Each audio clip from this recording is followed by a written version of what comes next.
I changed that motto to the motto that I live with every single day right now. And that motto is, every day I find an opportunity inside of my 24-hour window that I get to live to do something good for somebody else.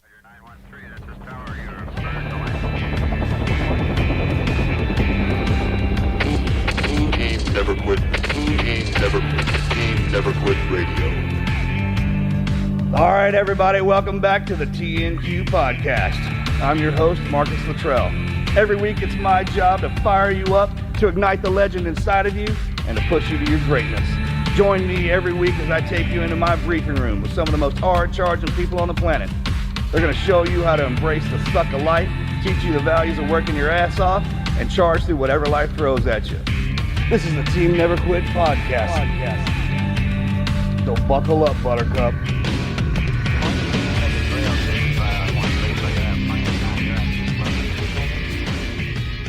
So when I went undercover, so here's the thing. God didn't bless me with a chin, right? So underneath this, I got a lack of chin. So two things. God's like, you're gonna be okay. Gave you a badass whiskers though. Yeah. He said, I'm not gonna give you a chin. I'm not gonna give you a butt. So I got like two backs. I got like two necks. Like he just took a break at the end.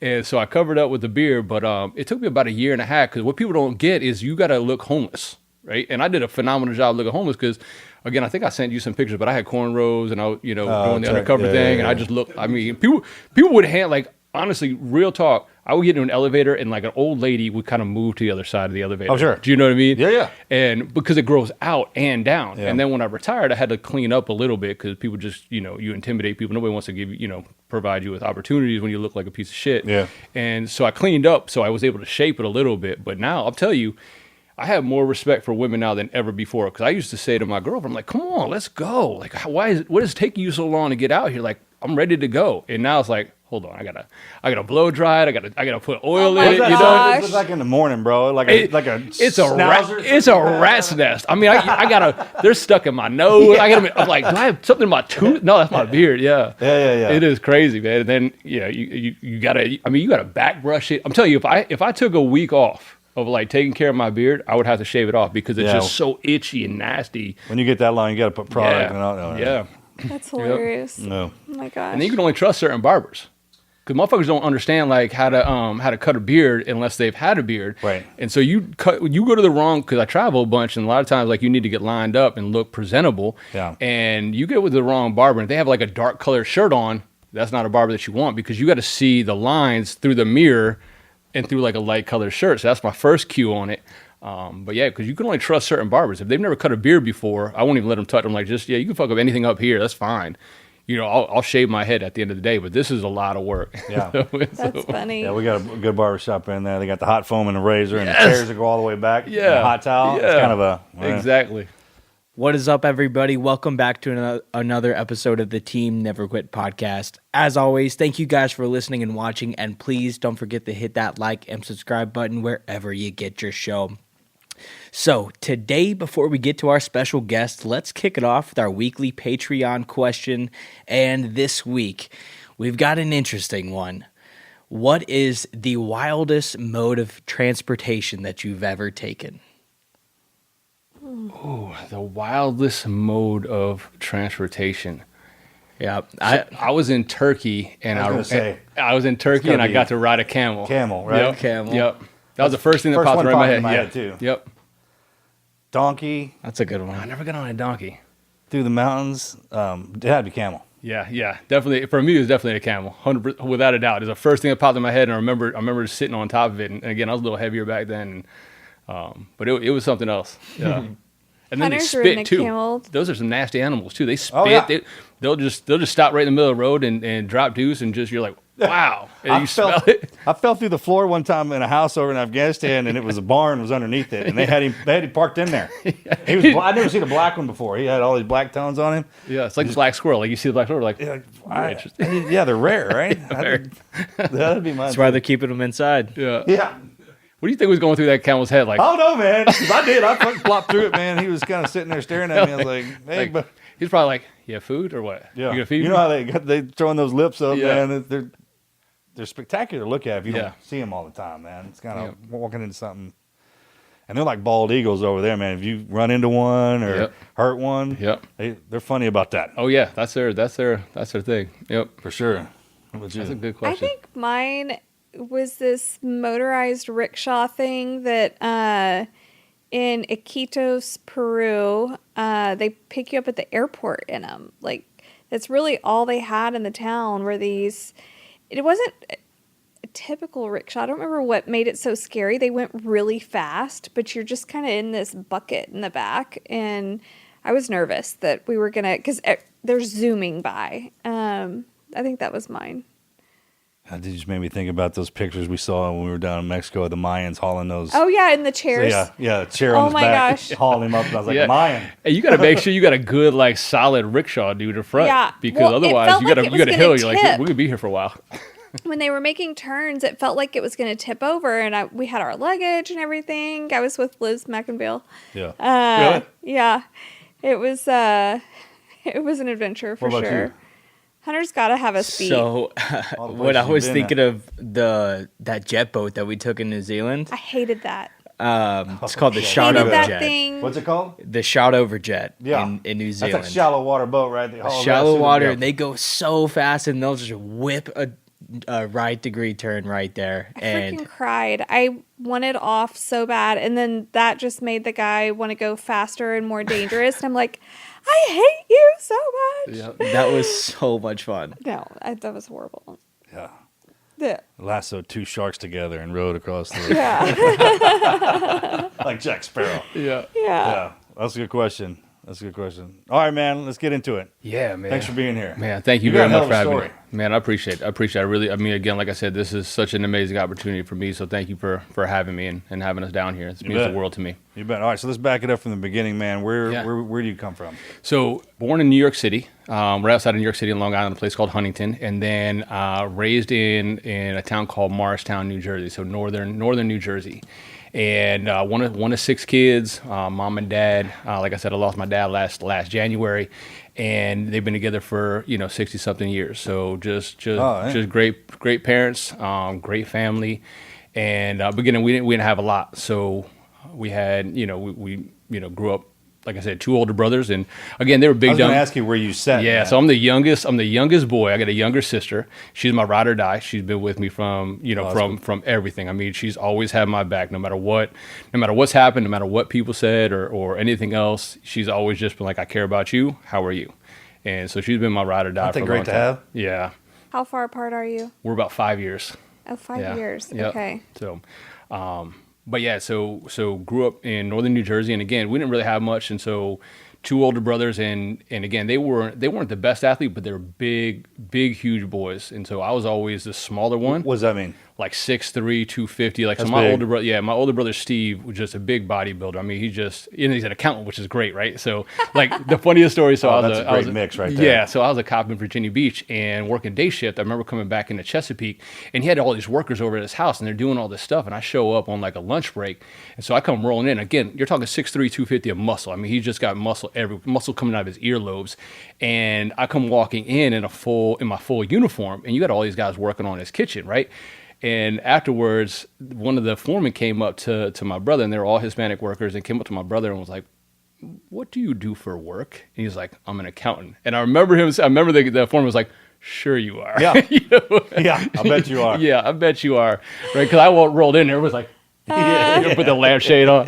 But yeah, so those are my 2 older brothers. My second older brother Neil, he's about 6'2". He played football at Holy Cross, so big boys, yeah. Oh, wow. So Cool. big boys. But I never like crossed over that like 6 foot mark, like 5'11". But I was always a little bit of a better athlete, a little bit more athletic, if you could say. So they always kind of like beat on me, and that really kind of helped. And so Yeah, it makes tough. yeah. Yeah, so growing up, I played a sport called lacrosse, and which is just, I mean, I know it's kind of blowing up now, like across the country, but for us in Jersey and New York, it was just, I mean, it was everything. It was like the rodeo down here, and everybody played it, and my 2 older brothers were defensemen. And so being a big, solid defenseman, they needed an attackman to train on. So that's how I became, an offensive type of attackman. And so what happened was 8th grade summer, I'm playing lacrosse, and I'm playing against a small little defenseman, and I start scoring goals on this dude. So I probably had like 3-4 goals. Again, I was a big, solid dude early on in growing up. So I grew up pretty quick. and I'm scoring goals. My dad's sitting up in the stands, and the guy that was sitting next to my dad says, "Hey, is that your son out there?" My dad says, "Yeah." He's like, "He's pretty good, man. What's he going to do for high school next year?" My dad said, "Well, he's going to go to Morristown High. He's going to go to our local high school." And so the guy said, "Well, would he ever be interested in going to Morristown Beard?" My dad's like, "No." And he said, "Why?" I said, "Well, number one, it's $50,000 a year, and I don't make that for all my boys, let alone, for one child to go, and it's not even like What did your dad do? My dad was an accountant too, but yeah, just kind of worked up through the ranks. Okay, that's where your brother got it then, right? Yeah, so that's where my brother got it. So he just kind of worked with numbers and was always just like bookkeeping, things like that. And so that guy's name was Finn Wentworth, and he's a part owner of the Brooklyn Nets and career philanthropist, but he was alumni to this prestigious private high school called Morristown Beard. So he said to my dad, he said, would Matt be interested in going to Morristown Beard with my son, which was the defenseman that I was scoring goals on? And so I remember it was weird that night, right? Like, you ever come home, like, something's up. So like, we sat at dinner, and usually like the boys just eat and we're out, like we're just gone, right? Mom makes you sit down, you say your grace and everything else, but you got to have dinner. But afterwards, it was like free for all, like get out of dinner and go do your things, whether it's like working out, whether it's getting out into the neighborhood to go play sports. But everybody just kind of sat there, and I remember it was weird. And my dad says, "Hey, Matt, come on back to the table." So I put my plate up, came back to the table, and my dad said, my two older brothers were sitting there. My dad said, "What do you think about coming to Morristown Beard or going to Morristown Beard next year?" I said, "Dad, the last thing I want to do is go to Morristown Beard." I said, "I don't like any of those kids. Like, those are the rich kids that make fun of me. Like, they make fun of our clothes. They drive through like where we play, like over to the basketball hoop and over the basketball court. And I want no part of that." I'm like, "Why are you asking this?" And he said, "Because I think you might have an opportunity to go to Morristown Beard on a full scholarship." I said, "Dad, I don't want to go there." I said, "I want to go play sports and grow." Like, from the time I was knee high to a grasshopper, I've been playing sports with these guys: football, basketball, baseball, lacrosse. Like, I know every one of these guys. Why would I want to go to Morristown Beard and play with them?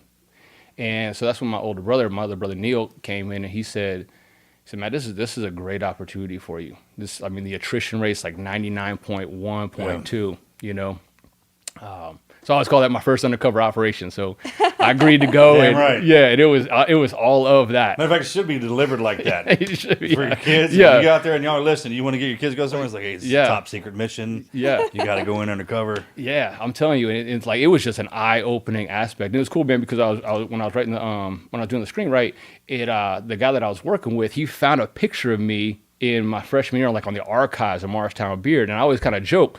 So I didn't know before like the first day that you had to wear a shirt and tie every day. So I had like one shirt, one tie, and they were mismatched because I wasn't like a person that understood style or colors or matching. It was like I was a sweatpants and t-shirt person, and so I had I shit you not, there's a picture out there. It's on my Instagram. It's a pink shirt with like a red tie. You know what I mean? But it's like an all pink. It's not like I was trying to be like trendy or anything. You know what I mean? Right. It was like it was a button down shirt that fit. And that's what I wore. And so I remember pulling in the first day, and we had a Buick Roadmaster. Like you've been washed with a red towel. Yeah, 100%. Like people, I remember people looking at me, but I was like, I thought I looked pretty good. Like, I never put on a shirt and tie before. And I remember pulling in, we had this Buick Roadmaster, big one. Yeah, like the Clark, like Griswold Yeah. one. And I pulled That's what you in. rolled up in? Yeah, that's what we rolled up in. And so the car in front of me was an F-150 Lightning. And it was like, there was only like 2,000 of them made back in the day, right? And so I'm like, oh shit. I'm like, Dad, look, that's one of those Lightnings. They were like 500 horsepower. Yeah. And then I start looking around. I'm like, all these cars, like Mercedes and like Porsches. And I'm like, so I get out and I start walking around. And so now, again, this is my first day. Now, I've been on campus for a little bit, like, because football players came in early. We had to do 2-a-days and then all this other stuff. But this is my first day on campus at school. And so my first class is my history class. And I get into history class, and again, I'm like a couple minutes late because everything's outside, right? Oh, shit. So everything's outside. So it's not like four walls where you just go into like classroom A100 and it's A101. So you have all these different buildings. So this was just eye-opening to me. People are like hanging out on the quad. Like, I didn't even know what a quad was until then.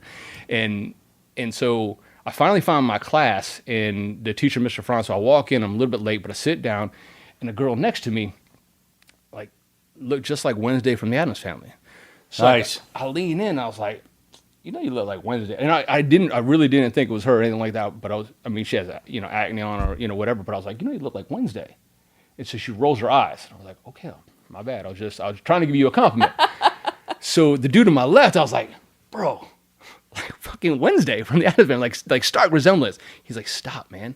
I'm like, everybody's acting weird here. Like, it's already a weird school, but everybody's acting weird. But then Mr. Franz, the teacher's like, Griff, outside. Damn. I'm like, I haven't been in school now for like but 15 minutes. And I knew Mr. Franz. He was one of our coaches, just a good dude. So he pulls me out. And he's like, Griff, we have a celebrity in class. Leave her alone. It was Christina Ricci sitting right next to me. It was my first day in class, right? So the guy to my left. I'm a fan. Yeah. So the guy to my left was Jamie Siminoff.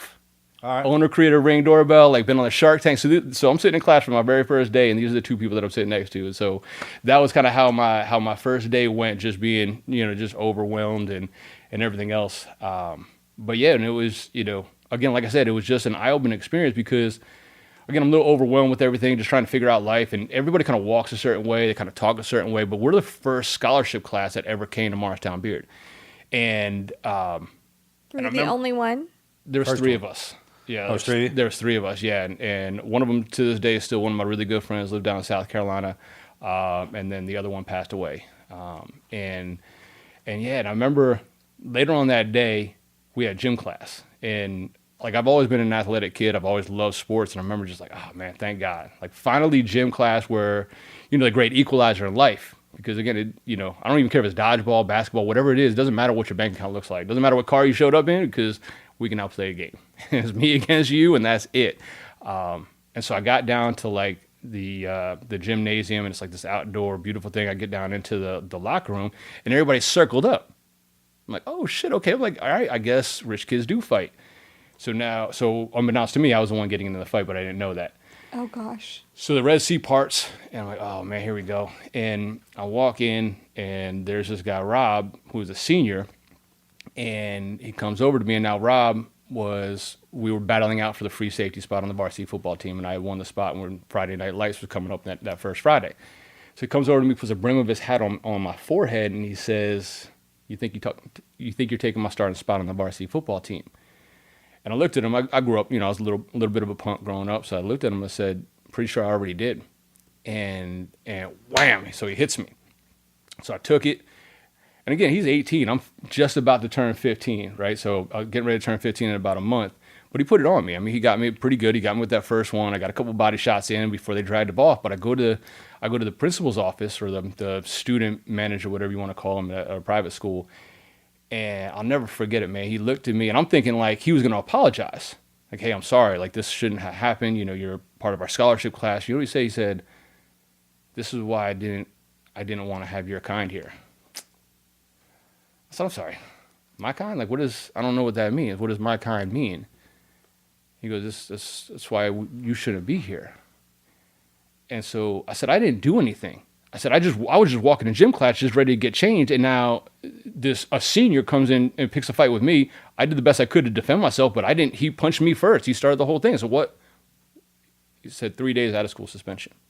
I said, all right, well, no arguing, right? There's no arguing with a bully. So you just don't, so just took it. And I remember going home, but then Friday night was our first football game. And this was Wednesday, first day in school. So think about it. Thursday out of school, Friday out of school suspension, Monday out of school suspension. So now I missed the Friday night football game that I worked so hard. And I remember, like I said, the field is my great equalizer in life. And it still is to this day. Like when I can get out, again, I like the gym. When I need to think, like this morning, I really want to think about like things that I wanted to say here. I just sat on the treadmill. I just sweat and just, this is a great equalizer in life. Nobody can bother me there. And on the field, it doesn't matter what you bring, what you showed up in, or what kind of clothes you had, what shoes you got. It's me against you. And I remember how hard I worked for that spot, man. And and then on Saturday morning after the Friday night football game, the other scholarship kid sent me a text, man. He said, man, I just think it's pretty messed up that Rob got to play. I said, what do you mean? So I figured he got suspended too. He had a Saturday detention and started that Friday night football game. That's why, when I listen to a lot of the things that you say, Marcus, it just hits home, man, because you're right, man. Life's not fair, and it's not. And the quicker the worst slap is favoritism. Yeah. When you roll in, and then when they downgrade because of no fault of your own, that sucks. Yeah. I don't know why you feel that hard. Yeah. And I don't know if that's comes with the youth. I guess it does. But yeah, that one, I hate those kind of slaps. And now I got four more years. This is inside of the first almost 72 hours that I've been on campus here. And I remember coming home, and I told my brother, I said, man, I'm not doing this, man. What am I doing this for? So I can go to college? Like, I can go to college if I want to. I'm a good athlete. I'll work hard to get it. And I remember he said, look, like, they throw you to the wolves, come back and lead the pack. And I was impressionable at that time. And yeah, man, and I came back. That was the only football game that I didn't start for the rest of my career. I never, and that's my senior year. I became the senior class president. And, yeah, and I always say, man, that was my first undercover operation. It's so crazy because I look back when I wrote my book, man. I wrote it chapter by chapter, right? And I made a promise. So like when we'll get a chance, I'm assuming to talk about my partner that passed away, and I made a promise to him that like I would, if I didn't like what a chapter said, I would delete the whole chapter and I would start fresh because I only had one shot at telling my story, and so. I can't count the number of times that like I didn't read my whole book all the way through until really I hit the publish button or right before the publish button. And I realized like if the things didn't happen in Morristown Beard, I wouldn't have lived in the undercover world. I wouldn't have, because again, I didn't realize at that time, but a lot of rich kids, they don't drink Natty Light. They don't go drink Busch, beer. It's not Coors Light. It's mixed drinks. It's like bourbon and scotch. And It's like the parents. Yeah, 100%. Yeah, like They're sophisticated. Sophisticated. I mean, it's pinky. They still party like rock stars. They and sure get after do, it, man. But they do it a high end way. Yeah, and it wasn't about like they weren't packing a bowl with some marijuana. It was lines of shit. It was like Special K. It was all these different things. But I learned and I watched and I saw the packaging methods. I saw the way, the way these certain things hit and like bumping a line. Like I never seen anybody bump a line until I was in high school. I didn't even know what that meant. And that paid me dividends because I realized that like a lot of these kids didn't have cash. They had checking accounts. They had trust funds, right? So what did they do if they needed something to go bump a line with? They would go into McDonald's and just grab a handful of straws and put it in the center console. And all they would do is they would just cut that straw in half and they would bump a line. And so, fast forward almost 5-6 years after that, making a traffic stop, I saw half of a straw in a cup holder and I immediately knew there's going to be dope in there. You can't believe that's the funny thing is once you learn how to see, yeah, and the others can't. They're just doers. Yeah, and they just blend, right? They learn, but they don't actually. They haven't removed yourself like that. Yeah, it's eye opening, isn't it? It is. The police have that great. Yeah, I mean, y'all. Yeah. I had to be trained like that in the teams. It was a completely different element, but that's something. Yeah, that sight you got, and it just and you never lose it. No. I was driving the other day, and I was and I got this lifted up truck, and I wound up looking over, and girl had like the like the little like gram papers, and I'm like, still got the eye, still got the eye. I'm like, there it is. I'm like, I'll be making traffic stop right now and get me a felony arrest.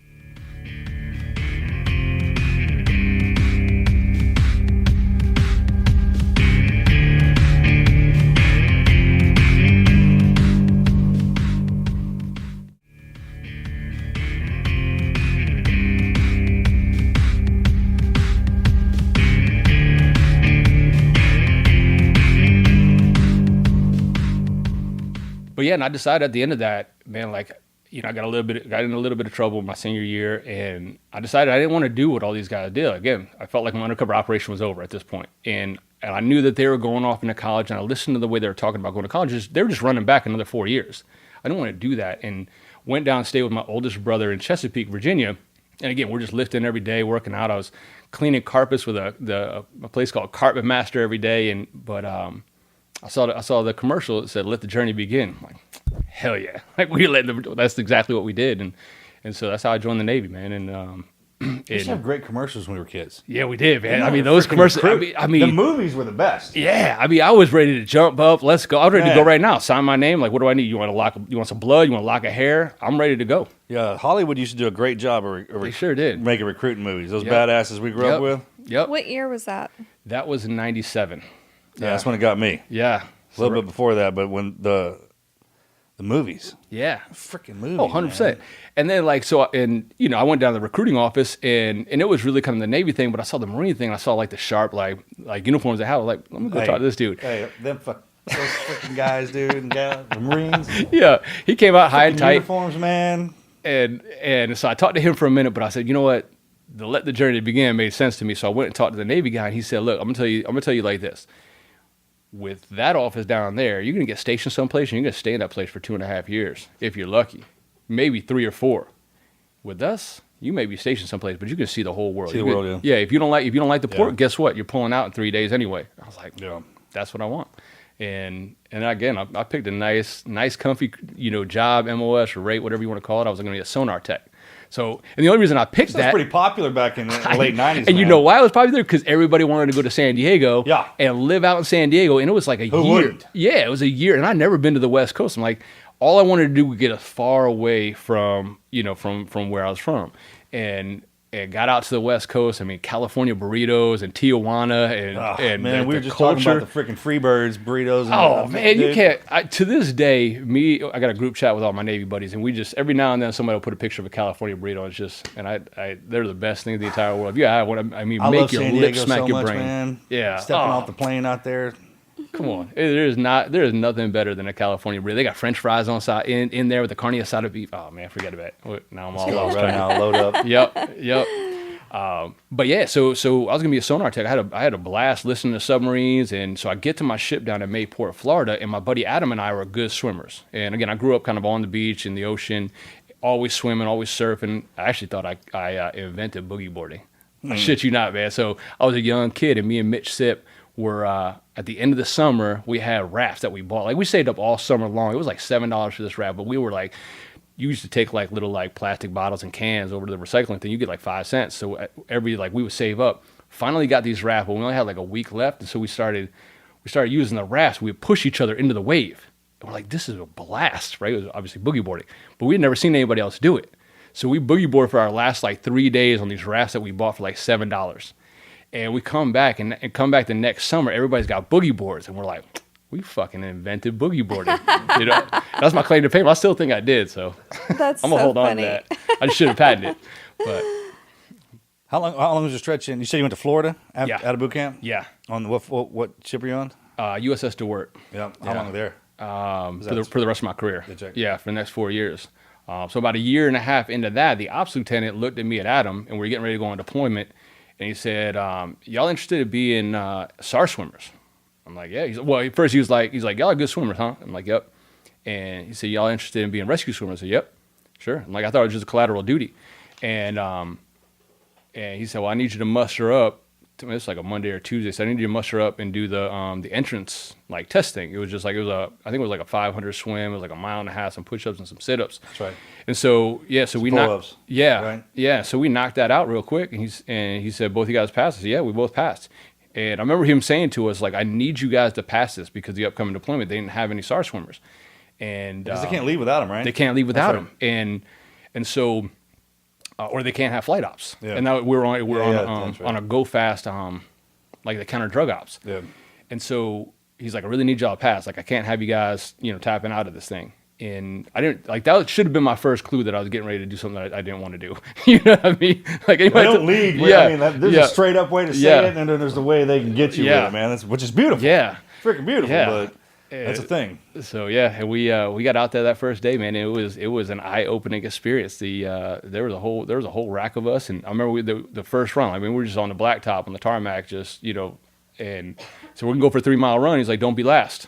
And I remember him screaming at the whole 3 mile run, "Don't be last." But and you said it. You said it very well, and I say it all the time. Man, Navy stands for never again volunteer yourself. That was the only time that I volunteered myself. I should have said. Dude, when that freaking chief told me that, I wanted to laugh, but I was so miserable. Yeah. You laugh later. Yeah, 100%.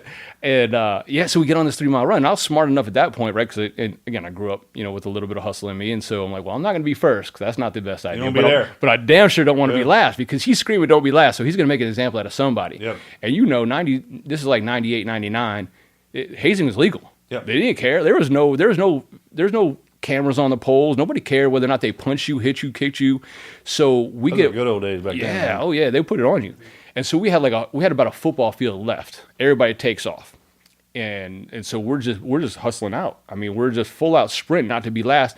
And what they did is they pulled off like the last 10 guys and they had them in the push-up position. They're just spraying the hose. And I remember just sitting there looking, and I'm like, God dang, this is not, I don't know how I got here. I don't know why I'm here.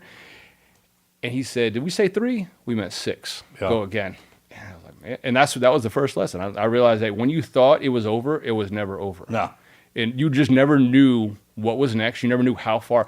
And again, like I look back at that and I look back at that methodology, you just never knew when to give all you had. So all you did was constantly give all you had. That's it. And that mentality has paid me dividends for the longest. And I always kind of joke. So I had a Were resting. you last? I did, yeah. So me and Adam lasted, yeah. So it was the two of us, and I always say I didn't make it. It was only 6 weeks, and I didn't make it 6 weeks. I just made it day by day, and I say that because we learned on. So you only had 2 DQs in rescue school, and okay, there's nothing like what you went through or anything else, but like you only had 2 DQs. And I remember the first week or the first day or the second day, I got my first DQ. And 2, you got rolled. You could come back into the next class. Yeah. But so what happened is when you're swimming with a snorkel, what they don't tell you with a snorkel, we had like a timed swim, and there you got divers underneath the water.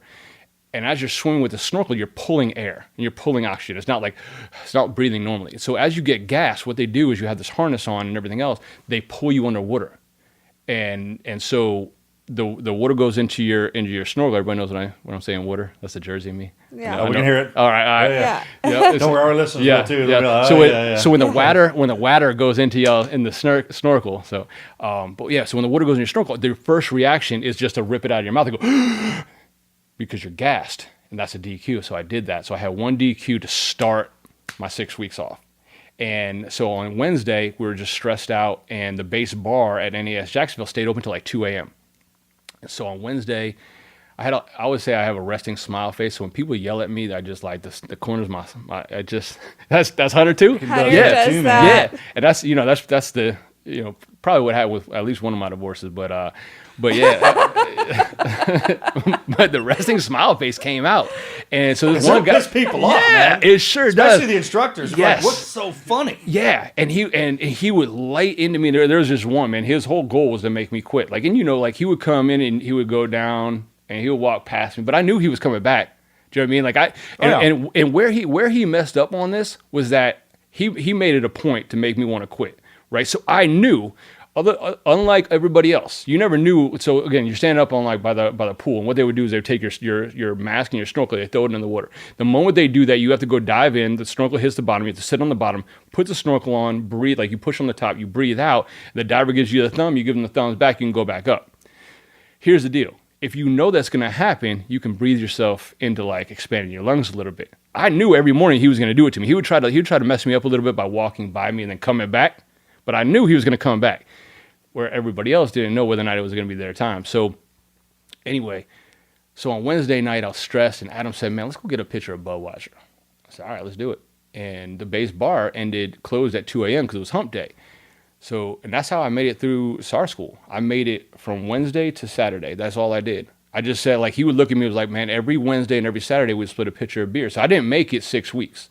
I didn't make it one day. I just made it to Wednesday night, a pitcher of Budweiser. Tell everybody to do that. Yeah. Ours was Friday night. Went and got a nice hotel room and a hot shower. Yeah. It's like, make it to that sucker. Mm-hmm. Day by day, we went to chow, right? Because if you look at it as 6 months, like in your case, you got 3 different phases of what, like you almost had 3 years worth of like, that's what it is, of getting your ass kicked, you know?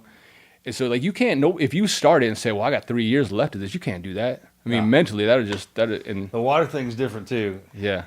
I remember because when the instructors would get in there was that line. You're like, I'm going to get in the back because by the time I get up there, they'll be tired. Yeah. That ain't how it works. No, Them freaking lungs are good to go. Yeah. They can stay down there forever. Yes. Yeah. There's those little tricks that you don't know anything about. Yeah. No one will really tell you unless, because no one ever wants to hook anybody up, but they're there for sure. I'm bringing back some memories now, man. Oh, yeah. That freaking mask retrieval. Yeah. You want to talk about dudes freaking out? Dude, because again, like, and if depending on who the diver was, if they knew, because they could see your number, right? Yeah. And again, there was one guy that just hated me, and if he was the diver that was in the water, he saw my number, he wouldn't give me the thumbs up, because all he needed was one more DQ, and I'm done, I'm cycled, and so I'd be like, all the water's out of my mask, I'm sitting on the bottom of 12-foot pool, I'm like, thumbs up, like let me go, and he would just sit there, I'm like. Dude, they do the fishing reel finger. Yeah, it's like, come on, dude. When you get somebody laughing at you through a snorkel Yeah. underwater, it sounds completely different, and they're just We got some sadistic dudes, man. Sure, for sure. It's freaking awesome. Yep. Yep. I mean, our guys, this is back in the 90s, man, Yeah. 1900s. Guys be like, hey, man, you are not good looking enough to be here, so that's what I'm going to be on your ass. Yeah, That's what they'd say. And they will tell you, like, you're my project. Every night I go home, I'm gonna think about ways to make your life a living hell, and I'm gonna make. And the moment that you quit, I'm gonna move on to somebody else. All I did was just make it to Wednesday night, and that's, I mean, that's the truth. Just getting to that Budweiser, man. And I know it sounds terrible, but it just, I didn't look at it. No, and that sounds right. That paid me so many dividends. You know, when, you know, as we start to talk about kind of like, you know, when we get into the trauma of life as an undercover cop, I didn't make it. Yeah, so you transitioned out of the Navy, and So I how'd transitioned. you? So here and again, man, life's not fair, right? And there's just a common theme in my life where life, but Which makes it fair. which makes it fair. Life's not fair, which makes it fair. Once you realize that it's not about the cards that you have in your hand, it's about how you play the game. That's when you realize that you're right. You know, and so I was gonna do the Seaman Admiral program. So I had a commander. That's an awesome program. Yes. So TK Shannon, and I wish at some point I could find him again and just say thank you. So he wound up pulling me aside and he said, Griff, we were in the wardroom, and he said, man, you're a leader. I see everybody, they listen to you, they do. He's like, have you ever thought about being an officer? I said, no, sir, I have not. He said, well, we have this program called STA 21, Seaman Admiral 21. He said, I think you would be a phenomenal officer. I said, well, what does that entail? He said, well, I need you to do X, Y, and Z, and I'm gonna work with you to get into Seaman Admiral and go out to college. So for anybody that doesn't realize or know what it is, Seaman Admiral means that the Navy would pay you for 3 straight years as an active duty. I was an E5 at this point. They would pay you your E5 Perfect pay. place to be, by the way. Yeah. In the Mafia. Oh, without a doubt. The best. Yeah, surface warfare, air warfare. The freaking best, man. And then to be a SAR swimmer because you got all the pilots trying to take care of you because they know if they go down, you're the only person that's pulling them out. Yeah, hey, see this face? So, yep. Here's some extra. Yeah. That's a real thing, too. Yep. And so he was like, look, go to school for 3 years, Navy pays your thing, and then you come out as an O2E. So not only do you have the credit of being enlisted, right, but you're also an officer. Yeah, the big Mustangers, that's big. Yep. So I had to go take my SATs again. I had to go do all this stuff. And so he wrote me a glowing eval, and then he transferred out, or he promoted out to Rear Admiral. And so the guy that came in, Commander Barubi, came in, and it's so crazy that I remember these names, right? So he gives me an exit interview. So you know they're good dudes. Yeah, no, he wasn't. He was. Barubi wasn't. Yeah, Barubi No, I'm wasn't. talking about the TK. TK. Oh, he was it. He was it. I mean, he was a man. He was a leader of men. If that makes sense. Like he was just a leader of men. You wanted to do more for him. He was like that one more guy. You know, when he would come into to CIC and he just commanded respect. The way he cared about you too. Like he would put his hand on your shoulder and, you know, he would just say like, "How's home? How's your family?" And a lot of times, you know, to an E5, that meant the world. Yeah. But so Barubi comes in, and after TK becomes a Rear Admiral, he just writes me like kind of a lukewarm eval for the exit eval, and so I wound up getting waitlisted.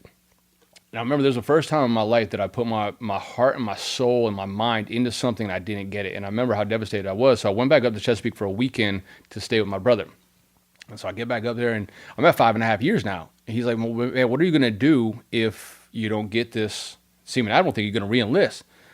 I said, dude, I haven't even really thought about this. I haven't really thought about not getting it. But now that I'm weightless, I guess I should. And he said, dude, well, I'll tell you what, man, Virginia Beach is hiring cops. I feel like that would be right up your alley, man. You don't like to be inside. You can drive around. You can drive fast. You can kick doors. I'm like, like that sounds like it might be So I go down and take the PT test. There's like 2,000 dudes for like 30 spots.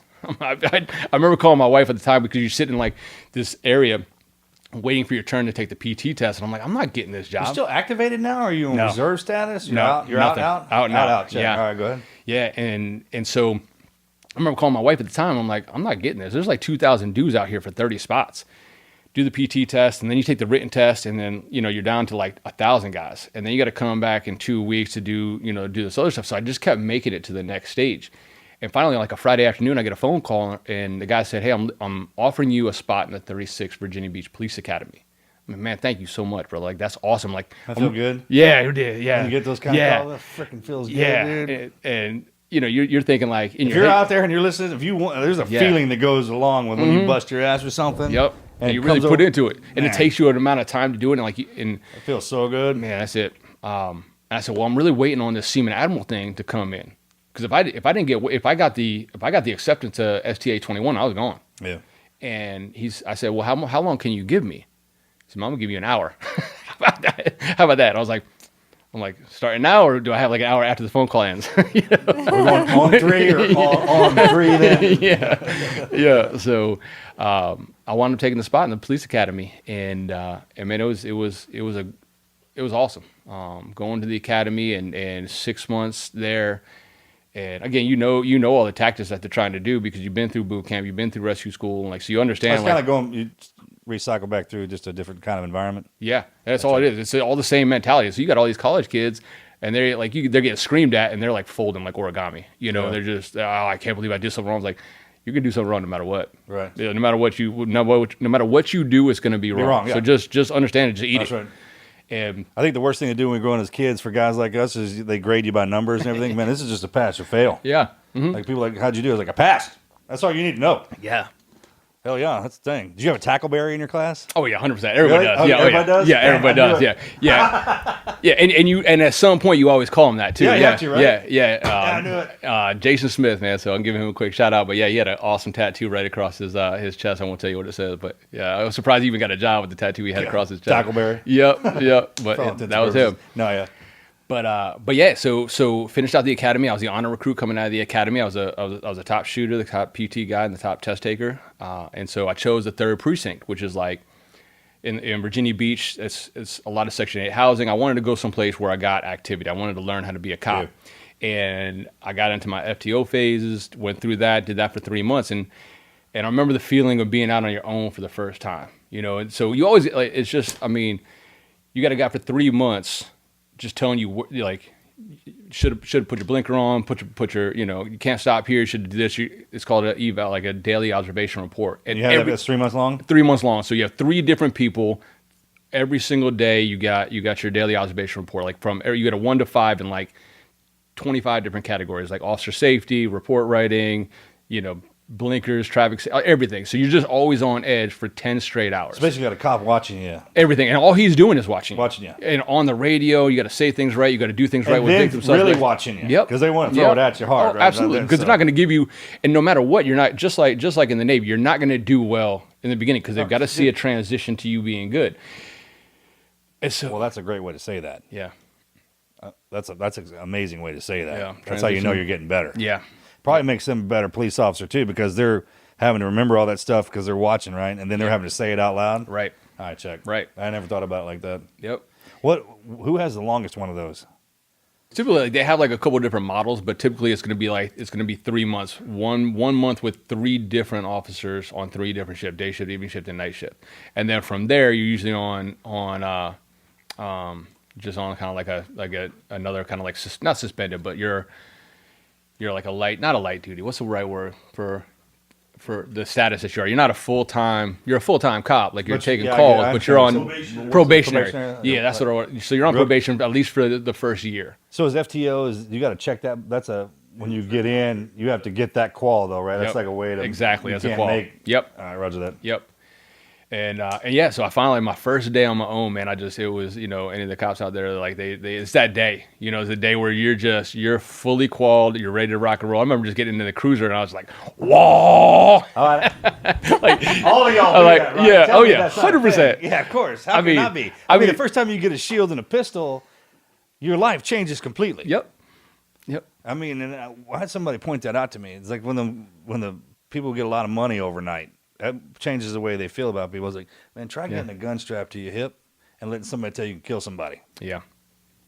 That's a game changer. That is a game changer. I mean, when we got real young guys that get that power early, that's kind of, now that I'm sit where I sit, it's kind of like, hey man, you really got to stay on them. Yep. About that. Yep. Mm-hmm. Because again, I mean, especially it's just, the young ones. Yep. Exactly. Too much power. Too it's quick. like when like a black belt in martial arts is a master of the basics. Yep.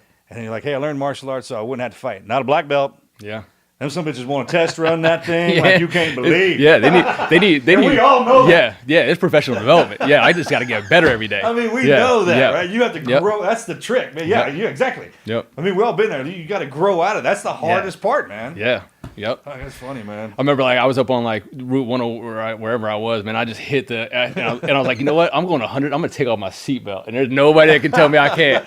You know, and it's just those are the things you do. I'm like, I'm not putting my blinker on. I'm gonna go to the bathroom anytime I want. I don't have to ask you to go to the bathroom. When's the first time you burned through traffic with your rollers on just because you didn't feel like sitting in traffic? Oh man, inside of an hour. Yeah. Inside of an hour, I was like, well, I'm not waiting here. I want my coffee now. Exactly. You know, just boop, God. Yeah.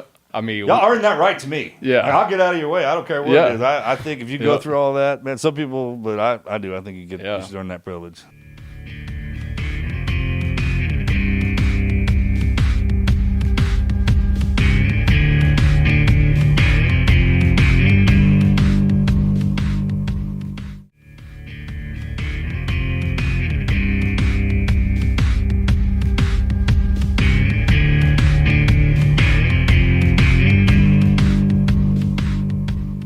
So about 1 o'clock on my first day on my own, I got the first call, and I remember it came across, and in Virginia Beach, you would get tones if it was a hot call. So they had like code 1, code 2, and code 3. If it's code 3, it's a non-priority, non-violent. You don't have to drive lights and sirens. If it's a code 2, you go lights and sirens. And so if it's a code 2 or a code 1 call, you very rarely have a code 1 call. Code 1 call is like shots fired, officer down, right? And that kind of has its own code. So a lot of it, they call them code 2 calls. So when a code 2 call comes out, Virginia Beach will give you the tone. So everybody would listen up. So essentially what would happen is you would hear doo-doo-doo-doo-doo-doo, right? So everybody kind of perks up. Units such and such, units 325. Like the firehouse then, right? Exactly. Okay, check. Exactly. So the first code call came out that afternoon, or my first code call came out that afternoon. It was doo-doo-doo-doo. Units 330, 329, respond to Shore Drive. We have a 21-year-old unconscious, not breathing, code gray. And I was like, dang. So, I was pretty close. I was on Shore Drive, and I got down there, and I'll never forget, I ran into the house. I was like this duplex, and I get up into the apartment, was on the top left, and I go in there, and like the apartment manager, whoever that person was pointing out to the back bedroom. And I got in there, and the young man had stripped himself down naked and shot himself in the head. Mm. So he's laying on the ground. This is kind of like the first real. He got the job done, or was still alive? No, he got the job done. Oh, Yeah. So coagulated blood, everything else, but he was naked. And at this time in Virginia Beach history, you had to make sure that there's nothing suspicious, like no other gunshots, no other like scrape marks, like and so I started to move the body around. I put my gloves on, started to move the body around, and I saw the corner of a note, and so I slide the note out. And as I looked at the note, you could kind of see like it was starting to say like to whom, or like to whom it may concern, or whatever.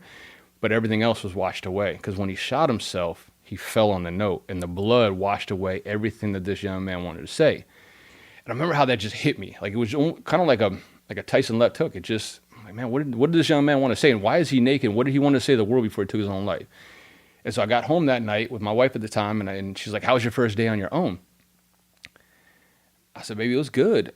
I said, "We just had this one call. It just kind of bothered me, though." I said, "This young man took his life, and the coagulated blood." And I started kind of like going through it. I said, "But he had written a note, and he wanted to say something, but he didn't get a chance to say it because the blood had wiped away what he wanted to say." And I said, "I just have so many questions in my head. Like I just want to know what the deal was." And so the next day, I got into work, and I found one of the older guys, one of my FTOs, and I pulled him aside and I said, "Hey, man," I said, "Can we chop it up for a second?" He said, "Yeah." I said, "I called yesterday." He said, "What, the suicide one?" I said, "Yeah." I said, "It's kind of bothering me." He said, what do you mean?" I said, "Man, this young man took his own life at 21 years old. He stripped himself down naked, but he just wanted to say something to the whole world, and he didn't get a chance to say it." And I remember he looked at me, and he said, "Griff, if you're not strong enough to see it, then this isn't the job for you." And he got in the cruiser, and he drove away. I said, "Roger that." I said, "Copy, got it." Because again, as an impressionable young cop, I wanted to be like him. Oh, sure. Don't be a pussy. That's what that meant. Yeah, I get that. Yeah. Rub some dirt in it. Amen. Let's go. Suck it up and get on to the next call, man. And I always say, man, that was the biggest lie that I've ever been told. And let's fast forward now almost 2 years. And so again, I'm like, this is who I wanted to be like. So every time that I had these dead body calls, every time I had the trauma, every time I had those things, I just kind of pushed it down. I didn't talk about it, didn't deal with it. But now I'm, and so, but I didn't really have anything too crazy until fast forward about 2 years and going into the end of 2004 and 2005, and pulled into an area called Campus East and Lake Edwards. And as I'm going in, and again, as a younger cop, I was a young undercover cop, and I was writing down license plates at a house. Because again, if you could write down enough license plates and it came back to like drug dealers, you go apply for a search warrant. There's all these different things. So as a younger badge, I had to go out and sit at this house. And as I'm driving in, I see my buddy Ben from the Navy. And I hadn't seen him in like 2.5 plus years, 3 years. And he was obviously got stationed at Norfolk, and now he's here. So I pull over. I'm like, yo, man. I'm like, what's up, bro? He's like, Griff. He's like, what, are you a cop now? I said, yeah. He's like, that's crazy. I said, I know. He said, I want you to meet my son, Benny Jr. And he said, man, come on inside, man. I want you to meet my wife. I got a 6-month-old. And again, this is Christmas Eve of 2004. And I come inside, I meet his wife, I meet the 6-month-old. And he said, what are you doing for Christmas tomorrow? I said, man, I'm a young badge. I don't have, I got to work. I got to do this. And he said, why don't you come over and get you a plate, man? I got all my family coming over. I said, I go out to sea in a couple of days, but I got everybody coming up. Come get you a plate. I said, man, I'm going to do that. And I did. I came over, got a plate, and I remember coming into the kitchen, and there was little Benny Jr. at 2.5 years old, and he was cutting up Christmas cookies on this little stool. And I remember, looking at it, he looked at me, and you know how like little kids, when they see a gun on somebody's hip, it's like a cannon, and like his eyes like kind of looked, and he looked up, he saw the badge next to me, he's like, are you a police officer? I said, yeah. He said, that's so cool. And I'll never forget that, man. I always like bring that with me, and so I went about my day, and it is cool. Yeah, and I just remember his voice and the way he said it. I'm gonna carry that with me. And New Year's Eve of 2004, going into 2005, I'm at the very same house around the corner from Benny and them, and I remember, as a young badge, I'm like, all right, well, I'm gonna write down these license plates for a couple of hours, man. I'm gonna get some more intel and everything else, but then I'm gonna go chop it up tonight. I'm gonna go have fun with the boys. I'm still a young guy. I think I'm 25, 26, 27, something like that, and so I'm more excited about that. And so I remember the call came out, man. I'll never forget it. It was right around like 4:30, and the tones came out. Doo-doo-doo-doo-doo-doo. Units 325, Units 326, respond to 767 Hampshire Lane, 2.5-year-old code gray. And I remember sitting there in my, and it wasn't my call. I wasn't on a zone unit at that time. I was just writing down the license plates, but I was right around the corner from that address. And I remember saying to myself, man, that's a really shitty call for New Year's Eve.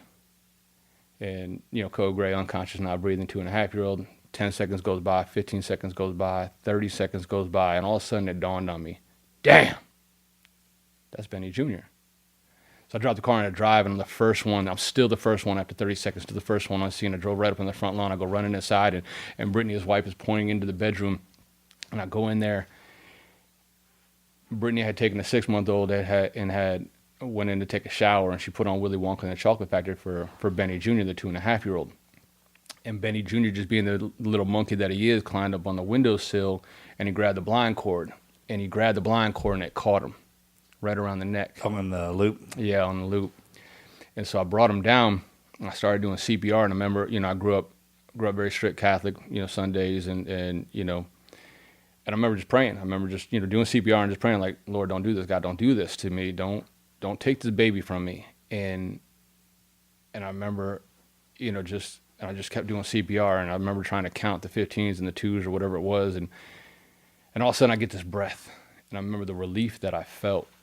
I'm like, oh, I appreciate that, God. Like, thank you. And I owe you one. Yeah, I'm gonna go back to church on Sunday. Be in like mass God, on Sunday. Yeah.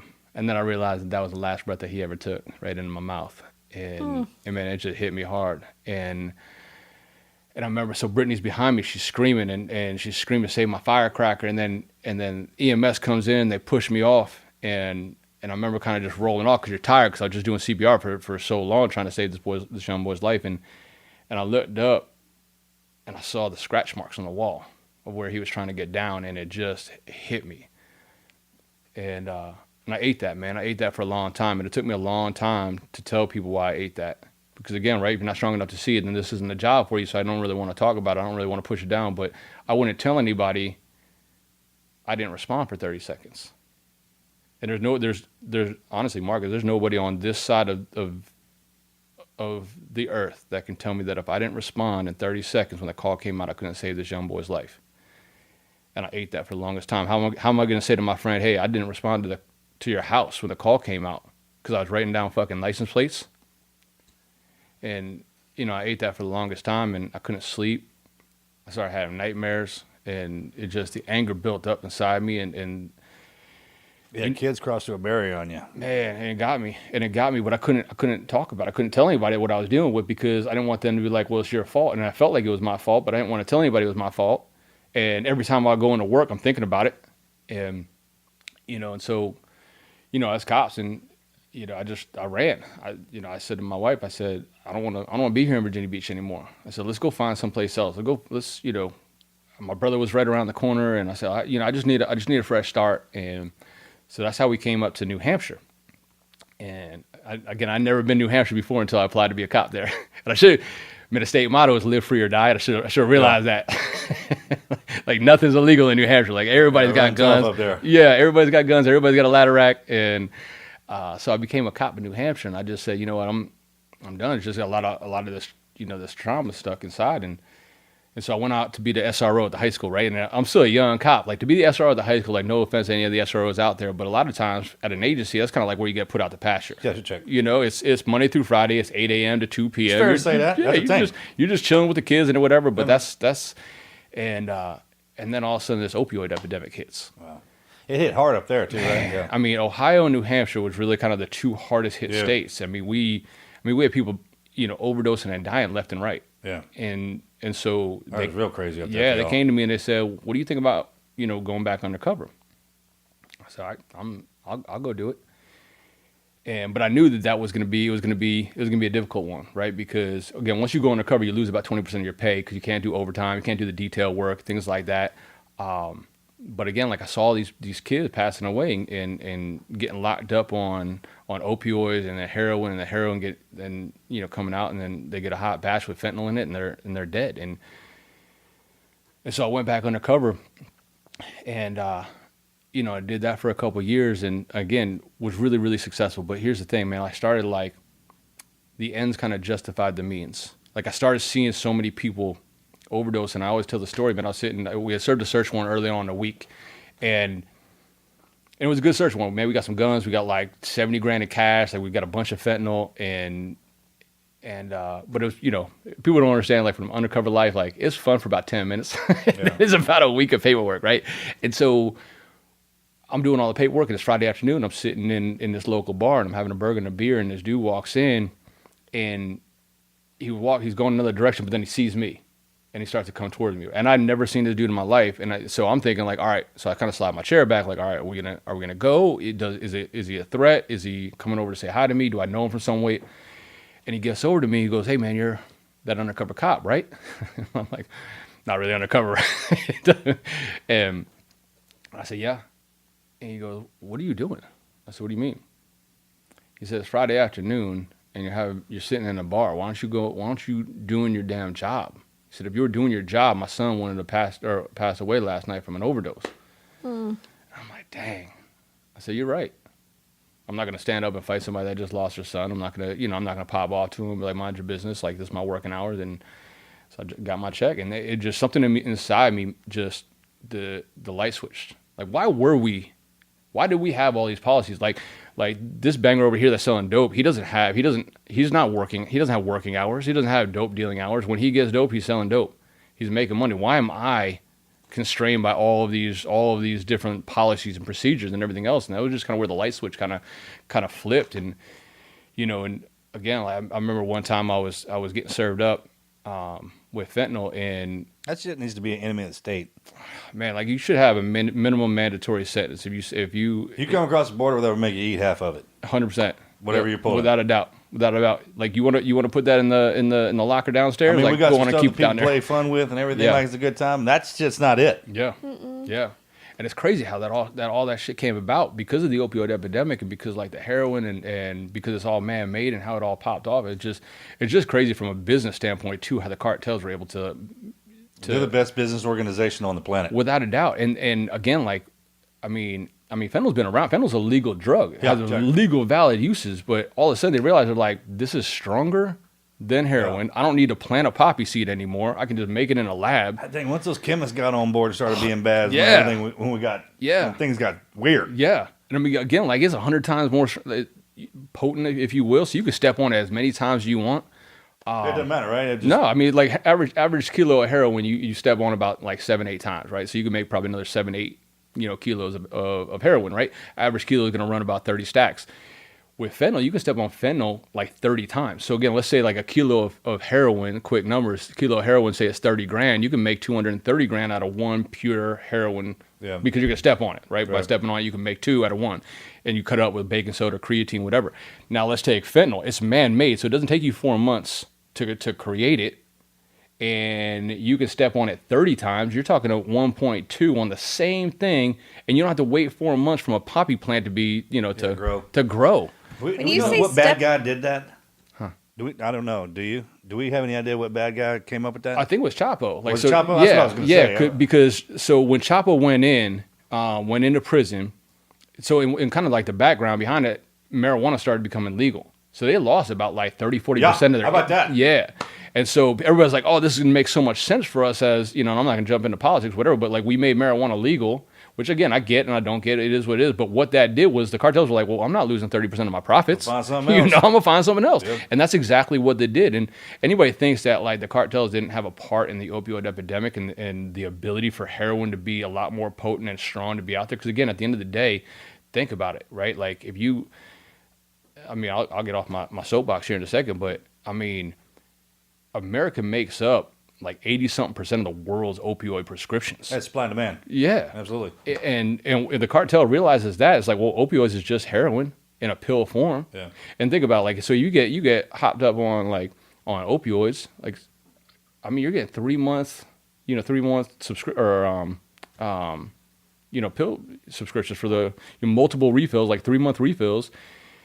That's enough to get you in the hole. Yeah, and I always tell the story like when I talk about like the fentanyl thing. I get hit by a car. That's the exact amount of time it takes you to get addicted to that crap. Yeah, you're damn right. And I got hit by a car. I was doing a bike patrol duty on, and I got hit by a car, and they hit me with fentanyl in my IV, and I felt like I could run a marathon. I was ready to go. Let's go. There's a reason why that stuff's in the hospitals, man. Like, if you're in real pain, you go in there.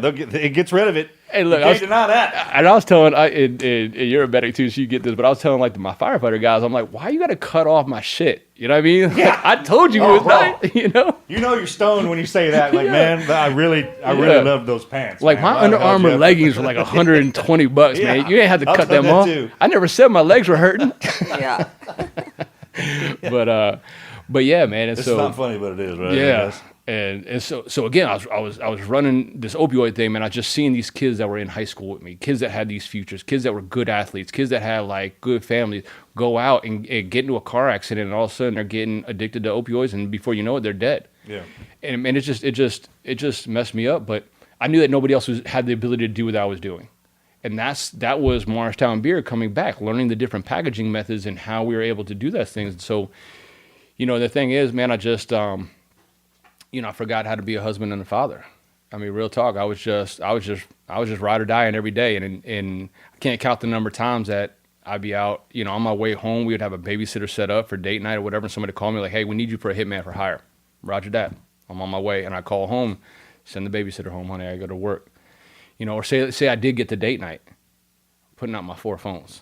Am I paying attention to my wife? And the answer is no. And I don't know how you guys do that. Yeah. Like, I never had to do that. Yeah. I got some advice from one of my early about that. Because if I'm married, she's ride or die. Yeah. But if you're in our life, and if you got a servant heart, because we got people in the communities that don't have a servant heart. That's it. If you do, and then you get in there, that's your life. And everything else is kind of, especially if it comes in second, it'll always be stacked secondly. And our guys and girls, man, they I love that, man. Burned out. I mean, yeah. And that's a horrible pain. Man, I've never had to experience it, but I've seen people, hard dudes, get broke down because of that kind of stuff, man. Yeah, it was a tough lesson to learn, and I take, I have a chapter in my book where I talk about it, but I take full responsibility for my divorce. I forgot how to be a husband. I forgot how to be a dad, and it hit me hard. And when we divorced, the process of going through that, the one person that always checked on me was my former partner, but that he had promoted out and became the police chief. And he would always status check me, and he would just say, "Hey man, you good?" And I always knew if I said I'm fine, he was gonna find me by the end of the day, right? Yeah, that's right. Yeah. There's certain replies, Yeah. man. You hit it with that, it's like, Yep. oh, there's more. Yep, and and I think I've already dropped the curse word or two, so I apologize. But the PC way of what fine stands for is feelings in need of expression. Some other people have some other words for it too,